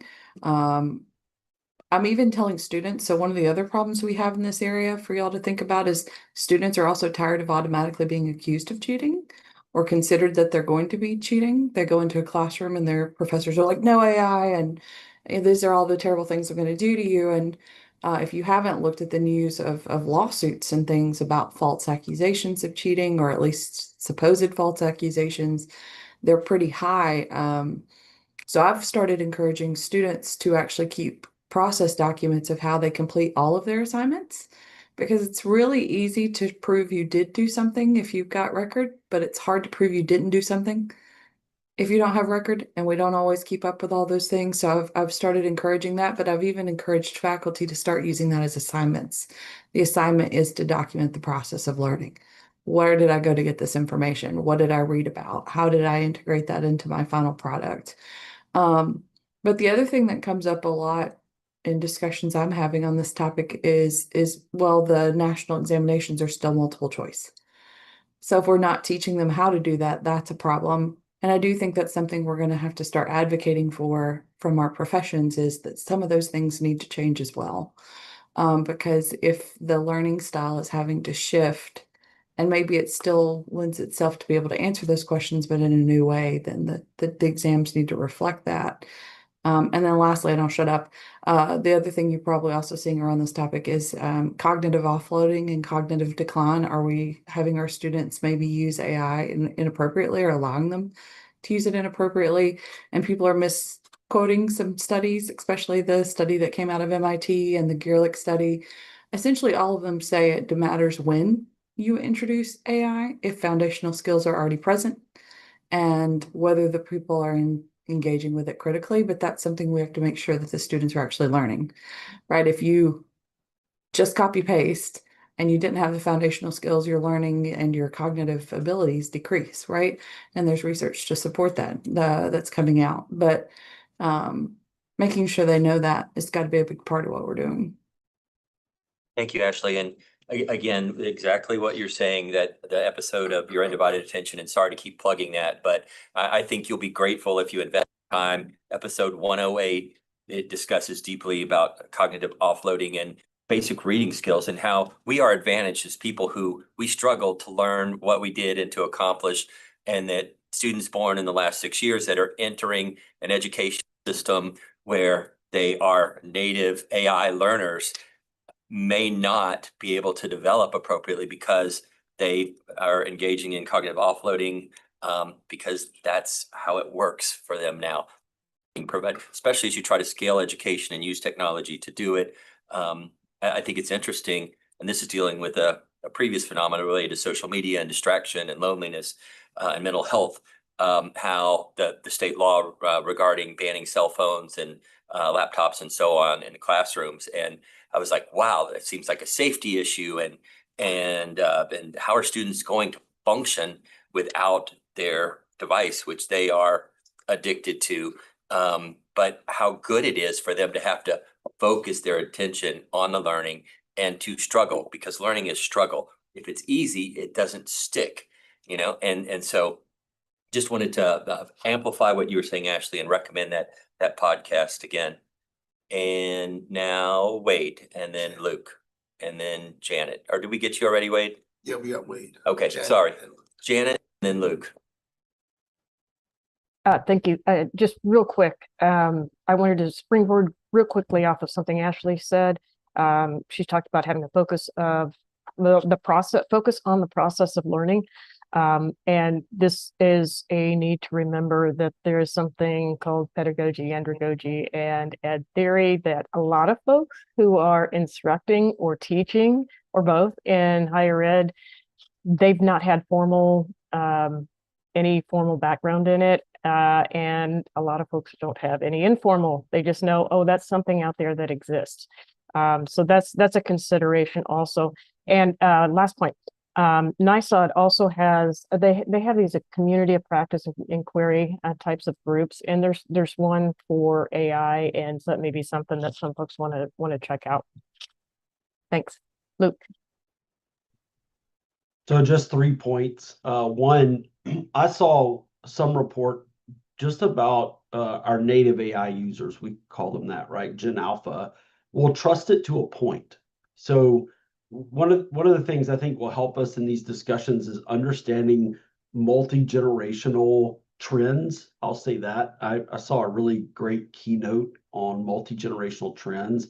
And this may be one of those areas where we really can depend on different generations, and we need different generations in the room. So my mind is there, right? Like how do we leverage or create an environment of decision making that includes multi-generational trends? The other thing that I would say is we've been integrating it in hiring.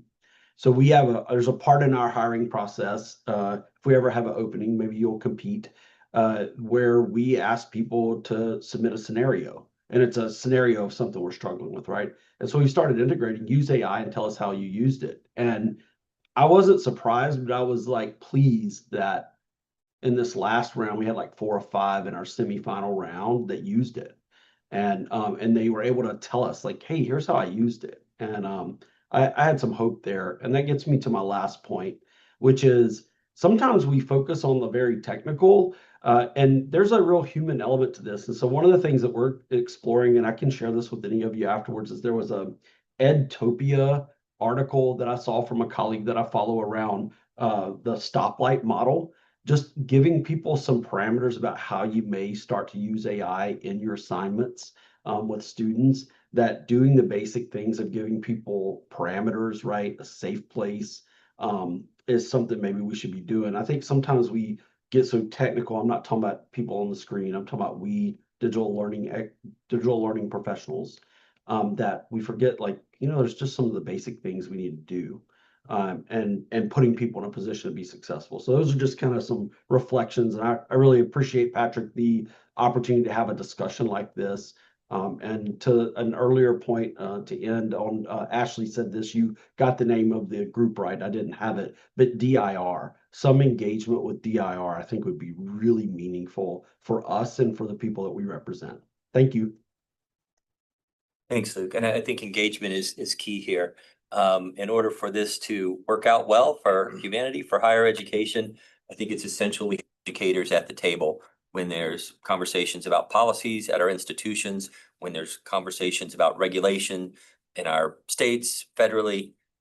We need to have people who understand learning theory and the implications of AI in the learning ecosystem. I think it's critically important, and to the degree that we abdicate that responsibility, I can't overstate it. I mean, our civilization will suffer. And very important note, I think, Luke, about how it is likely to differentially impact generations. And one of the key markers being whether already learned how to think or whether AI was part of your process for learning how to think, maybe inhibiting it. And certainly there are generational differences, and you can't put everybody by generation into one bucket or another, but some that are very resistant, like I don't want to talk to a robot ever, when it may be the thing that helps save their life because they're getting quality health information from ChatGPT-5 that tells them, okay, your doctor says this, you should get a second opinion because all other things, and helping you healthcare, because we all know some of the major insurance companies are using AI to screen and deny claims just based on an algorithm, and you can appeal that. Well, now there are AI firms that are producing quality appeal letters that then get approval and get access to the healthcare for that individual. If you're not leveraging that, you just don't get the healthcare. You get denied and you go away and you suffer, right? So I think we need to advocate for the utility of it in our personal lives and understanding where it works, but also in particularly to the learning enterprise, how it is critically important to get it right in our education systems. So let me see who has their hand up now. It's Ashley. just me. And I just wanted to say, I know some people have brought up the idea of communities of practice. I am a member of a community of practice that started from Suffolk for people who are in charge of AI at their institutions. So if that sounds like you, maybe reach out to me and I'm happy to connect you with them. But I also have a community of practice for people who want to become end user trainers of AI. So if anybody wants to be involved with that, we just meet informally and talk about AI and everything in general, but we also talk about techniques to train different groups. So if you want to be a part of that, just holler at me. I am a.dawkins@lamar.edu. Thank you. I'm definitely going to reach out to you about being involved in that. It's excellent. I hope others are as well. All right. I know we have some people that a couple folks, including some of our subcommittee chairs, that have a hard stop at 12:30. So I hate to cut off this conversation. Promise that it will be on the agenda repeatedly and that we'll get opportunity to dive into this more deeply. But is there any last burning comments before we move on to our work groups? I have a last burning comment.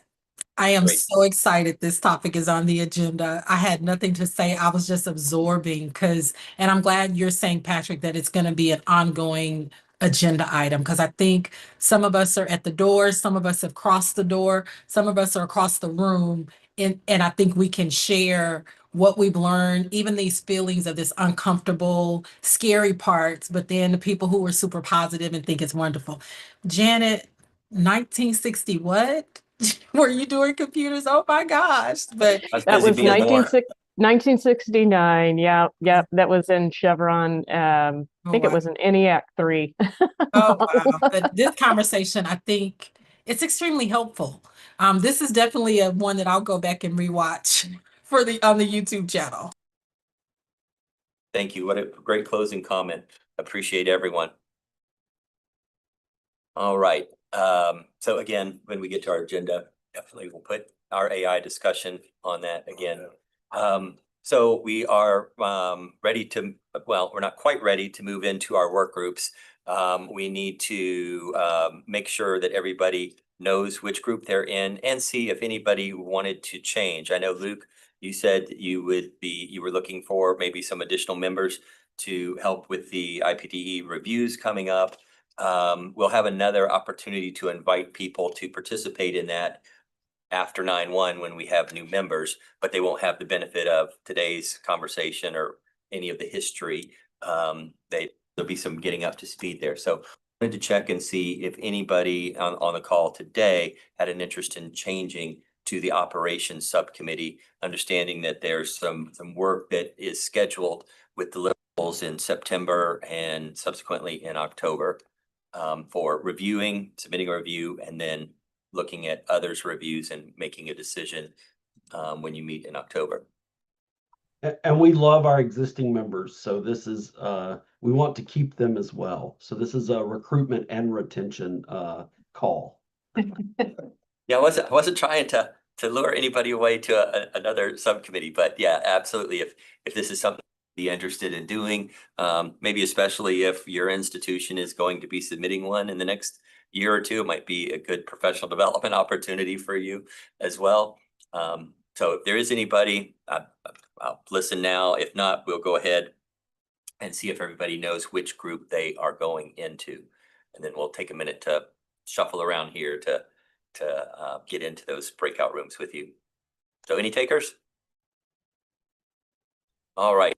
I don't have any. Luke, I would note that Chris is your co-chair and she is rolling off 9/1. So it would be a good opportunity for you to identify a new co-chair to assist. And if we run past 12:30, which we likely will, I know you have a hard stop. Maybe that person can go ahead and give your report out and be that transfer of information for us. Sound good? Roger that. All right, super. All right. Well, we'll go ahead and move into our breakout rooms. I think, Carrie, if you can open them up for everybody to join the room. Anybody know where they're going? Robin. All right. Do we have a list? Yeah, and I have a problem too because I have a hard stop at 12:15. It's an appointment Okay. that was made years ago. So anyway, yeah, sorry about that. But I do need to figure out what committee I'm on. We had you down as research. Perfect. Oh, perfect. So it's just a couple minutes away with your hard stop. So we will see you next time, but thank you for being here and research next time, but we'll have you on the list. Perfect. Thank you so much. This You was bet. fantastic. Thank you. Moving to the other one. Yeah. I think I do. Okay. Or maybe Mary. She didn't get into the Zoom, actually. I don't. Yeah, so Mary does. And then I guess. Wait, you don't either. I heard 60 degrees in the other room. Is it?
but I love whatever.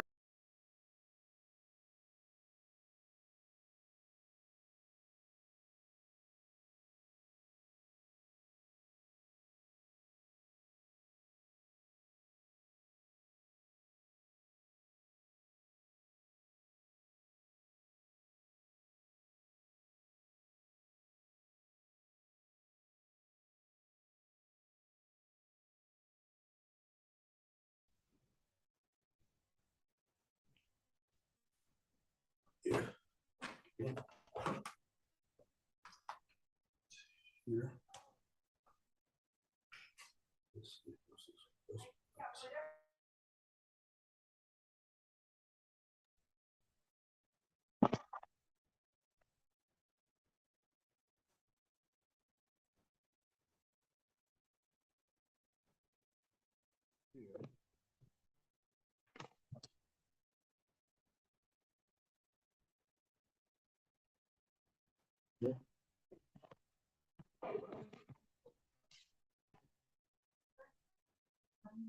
Oh, wait on me. Oh, shoot.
All right. Thank you very much. Thank you very much.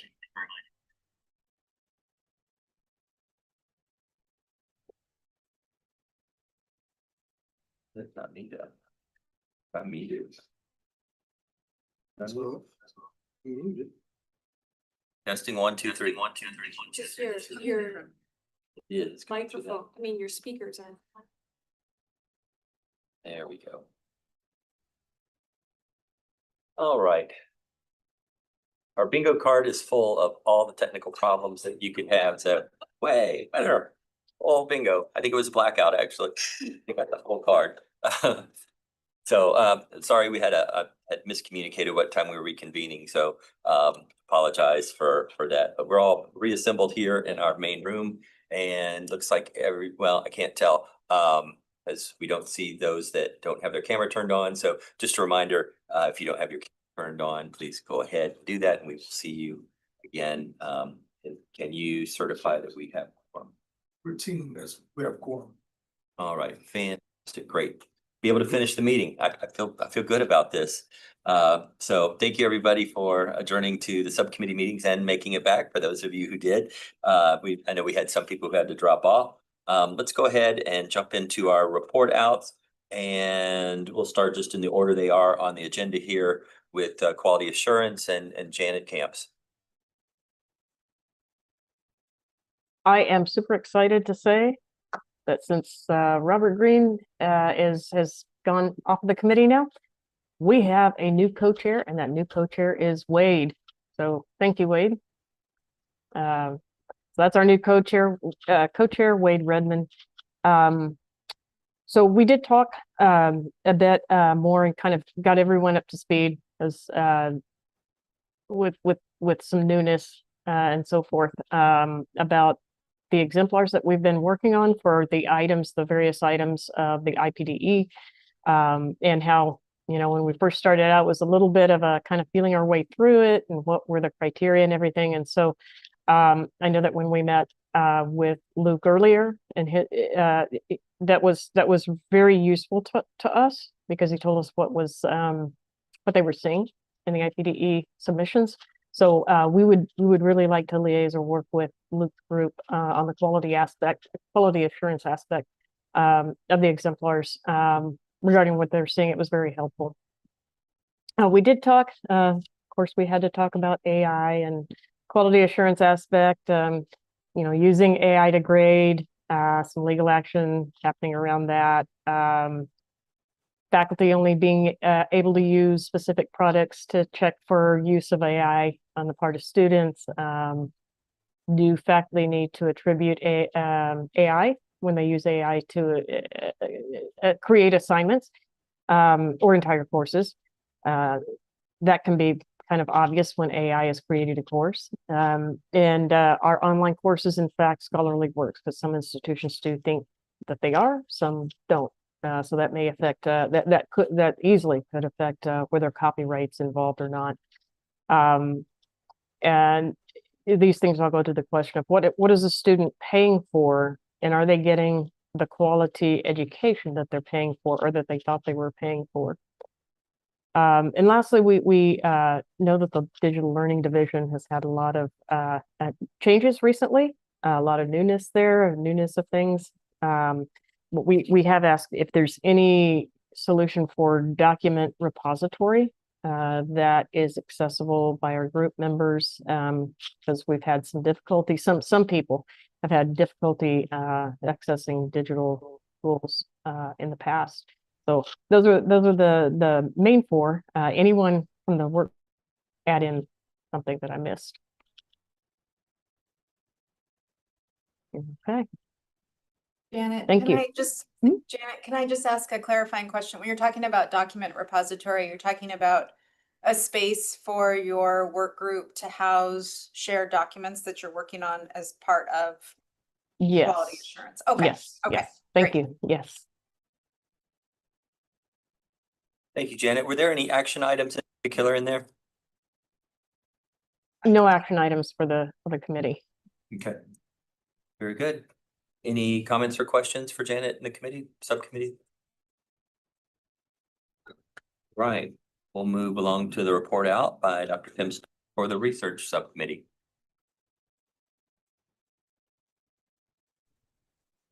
Thank you.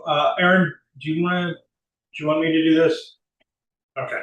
All right. It's on me. Okay.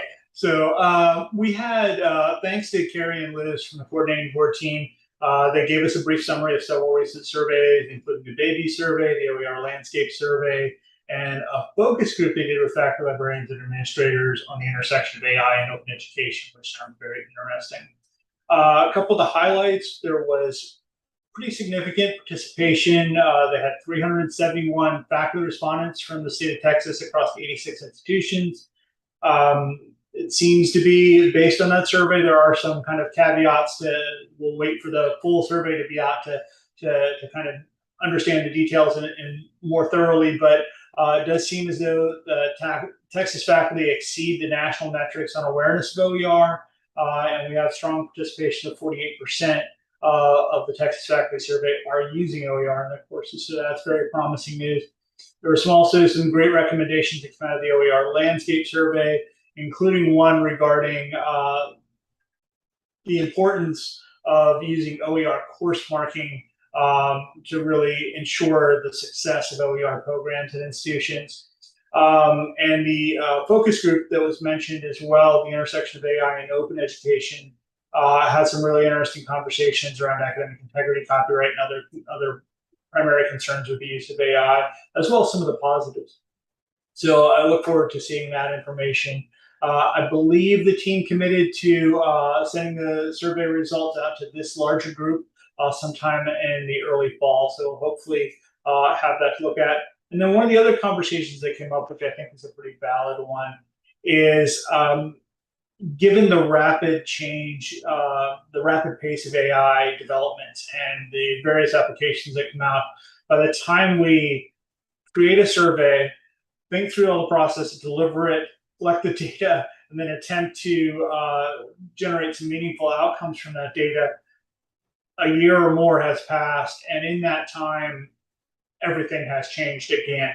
So, one of the conversations that we started to have is around how do we shape our surveys to be more meaningful, possibly expediting them, getting some information back quicker, so we can make some meaningful decisions with that, but also maybe we focus on other aspects that aren't as tool specific, but more practice specific. So that's pretty much it for us. We didn't really have any action items per se, other than the action items were requested from our friends at the coordinating board. Any comments or questions from the committee? All right, very good. And I think the survey results are going to come out kind of incrementally in August and September.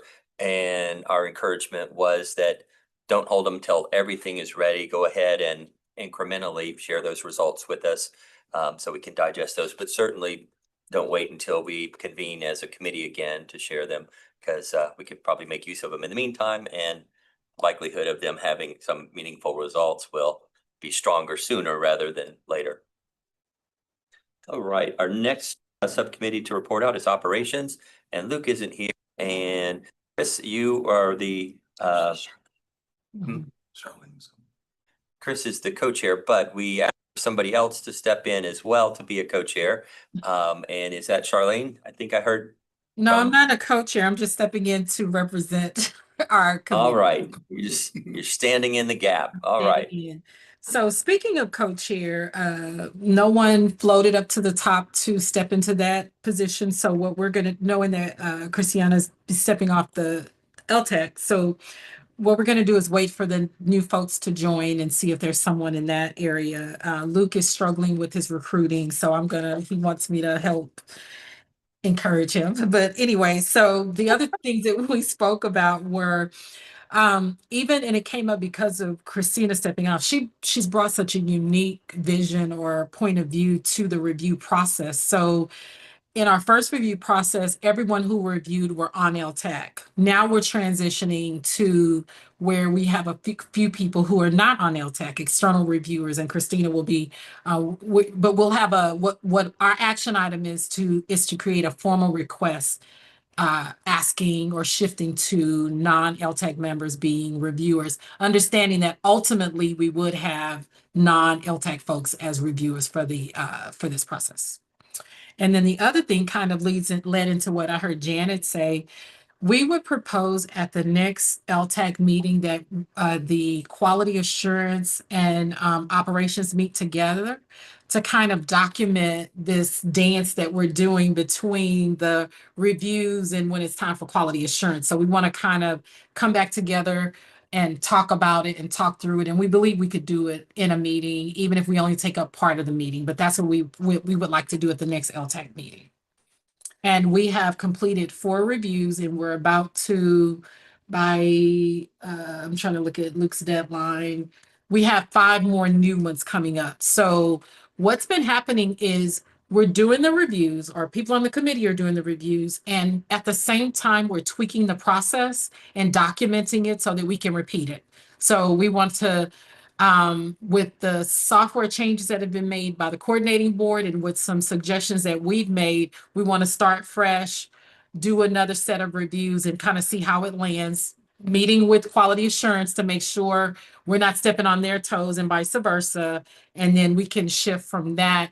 And what we would hope after that is we would have we'd be ready for the formal process of inviting more external reviewers to go through this process, because it is a lot of work and we've taken our time, but I believe that because we have taken this time, it's gonna solidify it and make it where it's a good process. Even grateful for the coordinating board. As we were like having problems with technology, they were able to change it or make tweaks to it so that we could immediately feel the results of it. And not waiting until the end of something. So that's definitely been a benefit. So definitely meeting with quality assurance. Let's kind of get our ducks in a row, make sure we're not stepping on each other's toes. And that's all we had for reporting out. Anything that I missed? Operations? Nope. Okay, that's all we had. Charlene, thank you very much for the report. I think it's a great idea for the 2 groups to meet together. Unfortunately, we may have a open meetings quorum issue because it would be more than a quorum and then it has to be open. So it may be something that we just should entertain as the research people have to tag along and we have it as part of the full group meeting, if that's okay. Because otherwise I was going to suggest maybe even speed things along. You agree to meet together unofficially before the next LTAC meeting, but that also has the quorum issue. Correct, But right. And Janet, I don't does that think sound that good we to would you? mind meeting together as an agenda item, because I think we have a clear understanding of where, let me say, I said we. Luke has a clear understanding of where the interaction is, and I think with your knowledge, Janet, it would be good to just have the discussion openly so that other people can ask questions, especially those of us who were here with the previous review with the doctoral program. So either way, I think it would be great. Yeah, I'm fine either way as well. And we could do a little of both, where we could do that openly in the committee. And also we could do maybe all the co-chairs meet, and that way we wouldn't have to deal with we don't have the quorum difficulty coming across. And then we could meet with our respective groups. So we could do that as well. Yeah, and what we said is meeting in a group, and then if it takes a bit longer or we feel like we got to tweak more, then we'll meet separately with the co-chairs, and that'll be good. That sounds like a good solution. Yep. So let's go ahead and record that for our future agenda items, and plan that as part of the agenda. And was there another ask in there, Charlene? I don't. Oh, it was just, we will formally ask about external reviewers.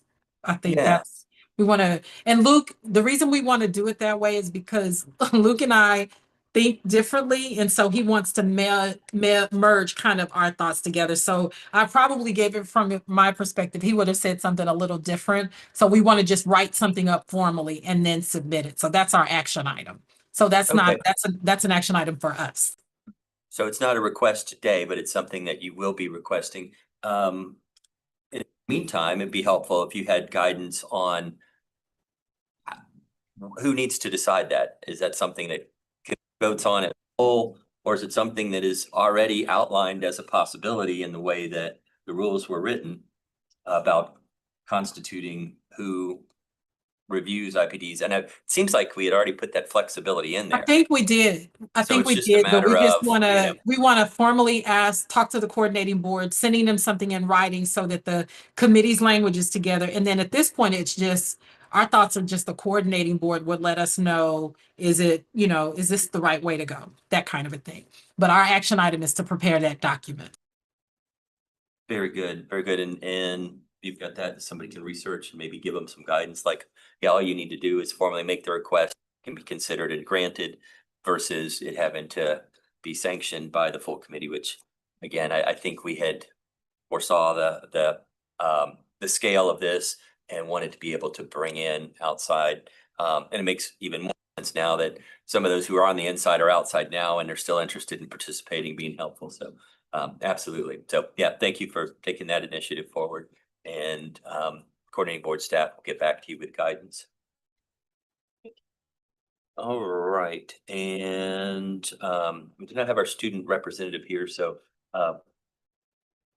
Dr. Morel has some information, and maybe the student group has met in the meantime, student representatives. So just an update on the student subcommittee on behalf of Esmeralda, who couldn't be with us today. We didn't meet as a full student committee prior to this meeting, but we did meet with Esmeralda just to brainstorm some ideas that came up in the last meeting. Janet, I think you brought up the idea of just something a little more tangible or outcome driven around student subcommittee work. So we met with Esmeralda just to put that idea out there. And our plan is once the new academic year begins, we'll reassemble our student subcommittee. Hopefully we have new nominees to also bring in, but one of the main charges will be to consider what some of those tangible or outcome driven types of activities can be that the student subcommittee can work on over the year as part of just the general work that the committee together.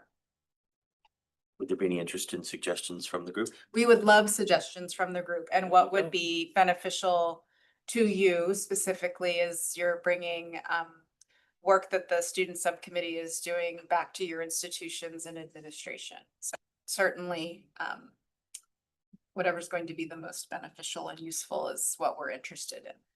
Great. And I know on the fly, end of a long meeting, may not be that all the ideas are surfacing perfectly right now. So if it's possible, coordinating board send out a message individually to everyone, asking them to respond individually so we don't violate quorum. Just as a reminder of, hey, here's an opportunity to maximize the voice of students and the subcommittee's work. What do you have? Just as a reminder, so that again, nobody's on the hook right now to come up with that great idea. But we do have another opportunity to surface those. Absolutely. I do have a question though, and it's kind of regarding the conversation we've had today. I wonder if from the student perspective, a student usage of AI survey could possibly be developed or something like that. Just something from their perspective, because I think we've been hinting around. One of the things we said in my subcommittee was, when did students start using AI? Was it when we introduced it because we were afraid they were cheating, or did they already, that kind of a thing? And it's just them giving the questions. I'm sure the actual implementation of it could be somewhere else, but I would love to hear their input on what are good questions to ask their peers. Great. Thank you, Charlene. And I think also their opinions on how honest responses that we get, because oftentimes, depending on who's asking, you get the socially responsible answer rather than the real answer. And of course, I think both students and us would be interested in the real answer. But that means protecting their anonymity, contributing to the survey, et cetera. So yeah, great suggestion. We've got notes on that.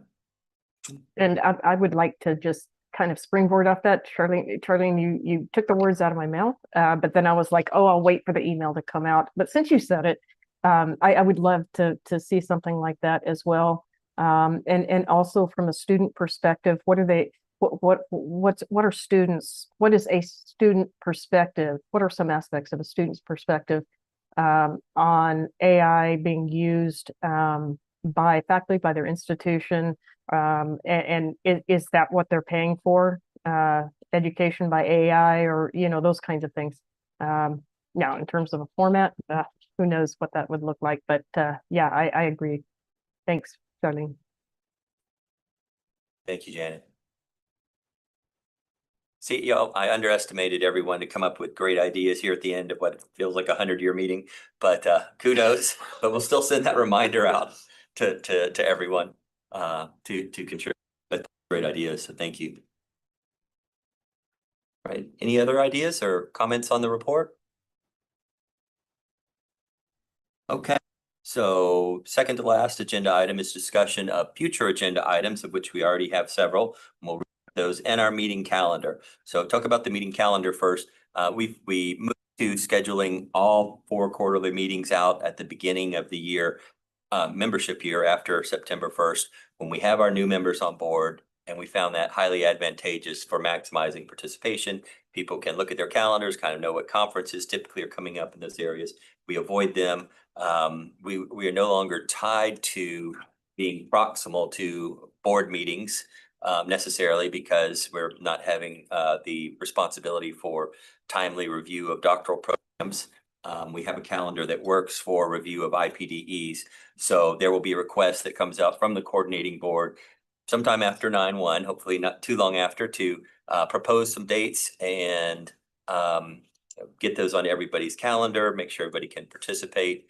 And in terms of agenda items, we have our standing agenda items, of course. We have a ongoing deep conversation about how AI is going to change all of our lives and our enterprise. And we're going to have the group discussion on exemplars facilitated by the co-chairs of operations and QA subcommittee. And anything else that I missed that we said that we would have? We can add this at a later time, but it'll be on our radar if it would make sense to review any of the results from surveys that have been disseminated in between now and the next meeting.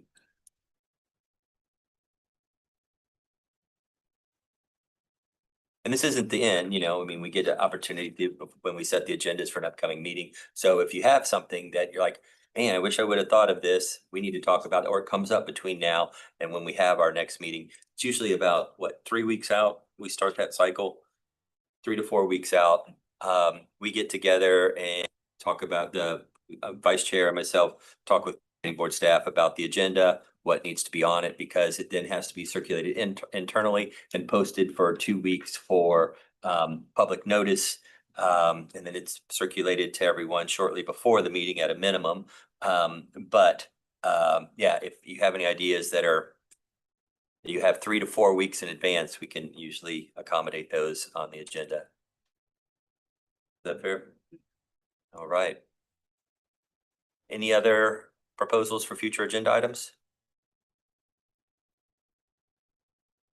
Well, thank you all. We're many of us starting our fall semesters in the next week or 2 weeks.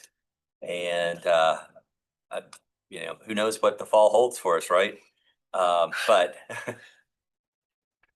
I'm optimistic, because with great minds like the ones on this call coming together, talking about the important issues, leading our institutions, leading the state, it just inspires a great deal of confidence. And I want to express my appreciation personally to each and every one of you for taking the time out to serve in this capacity and to contribute your talents and time.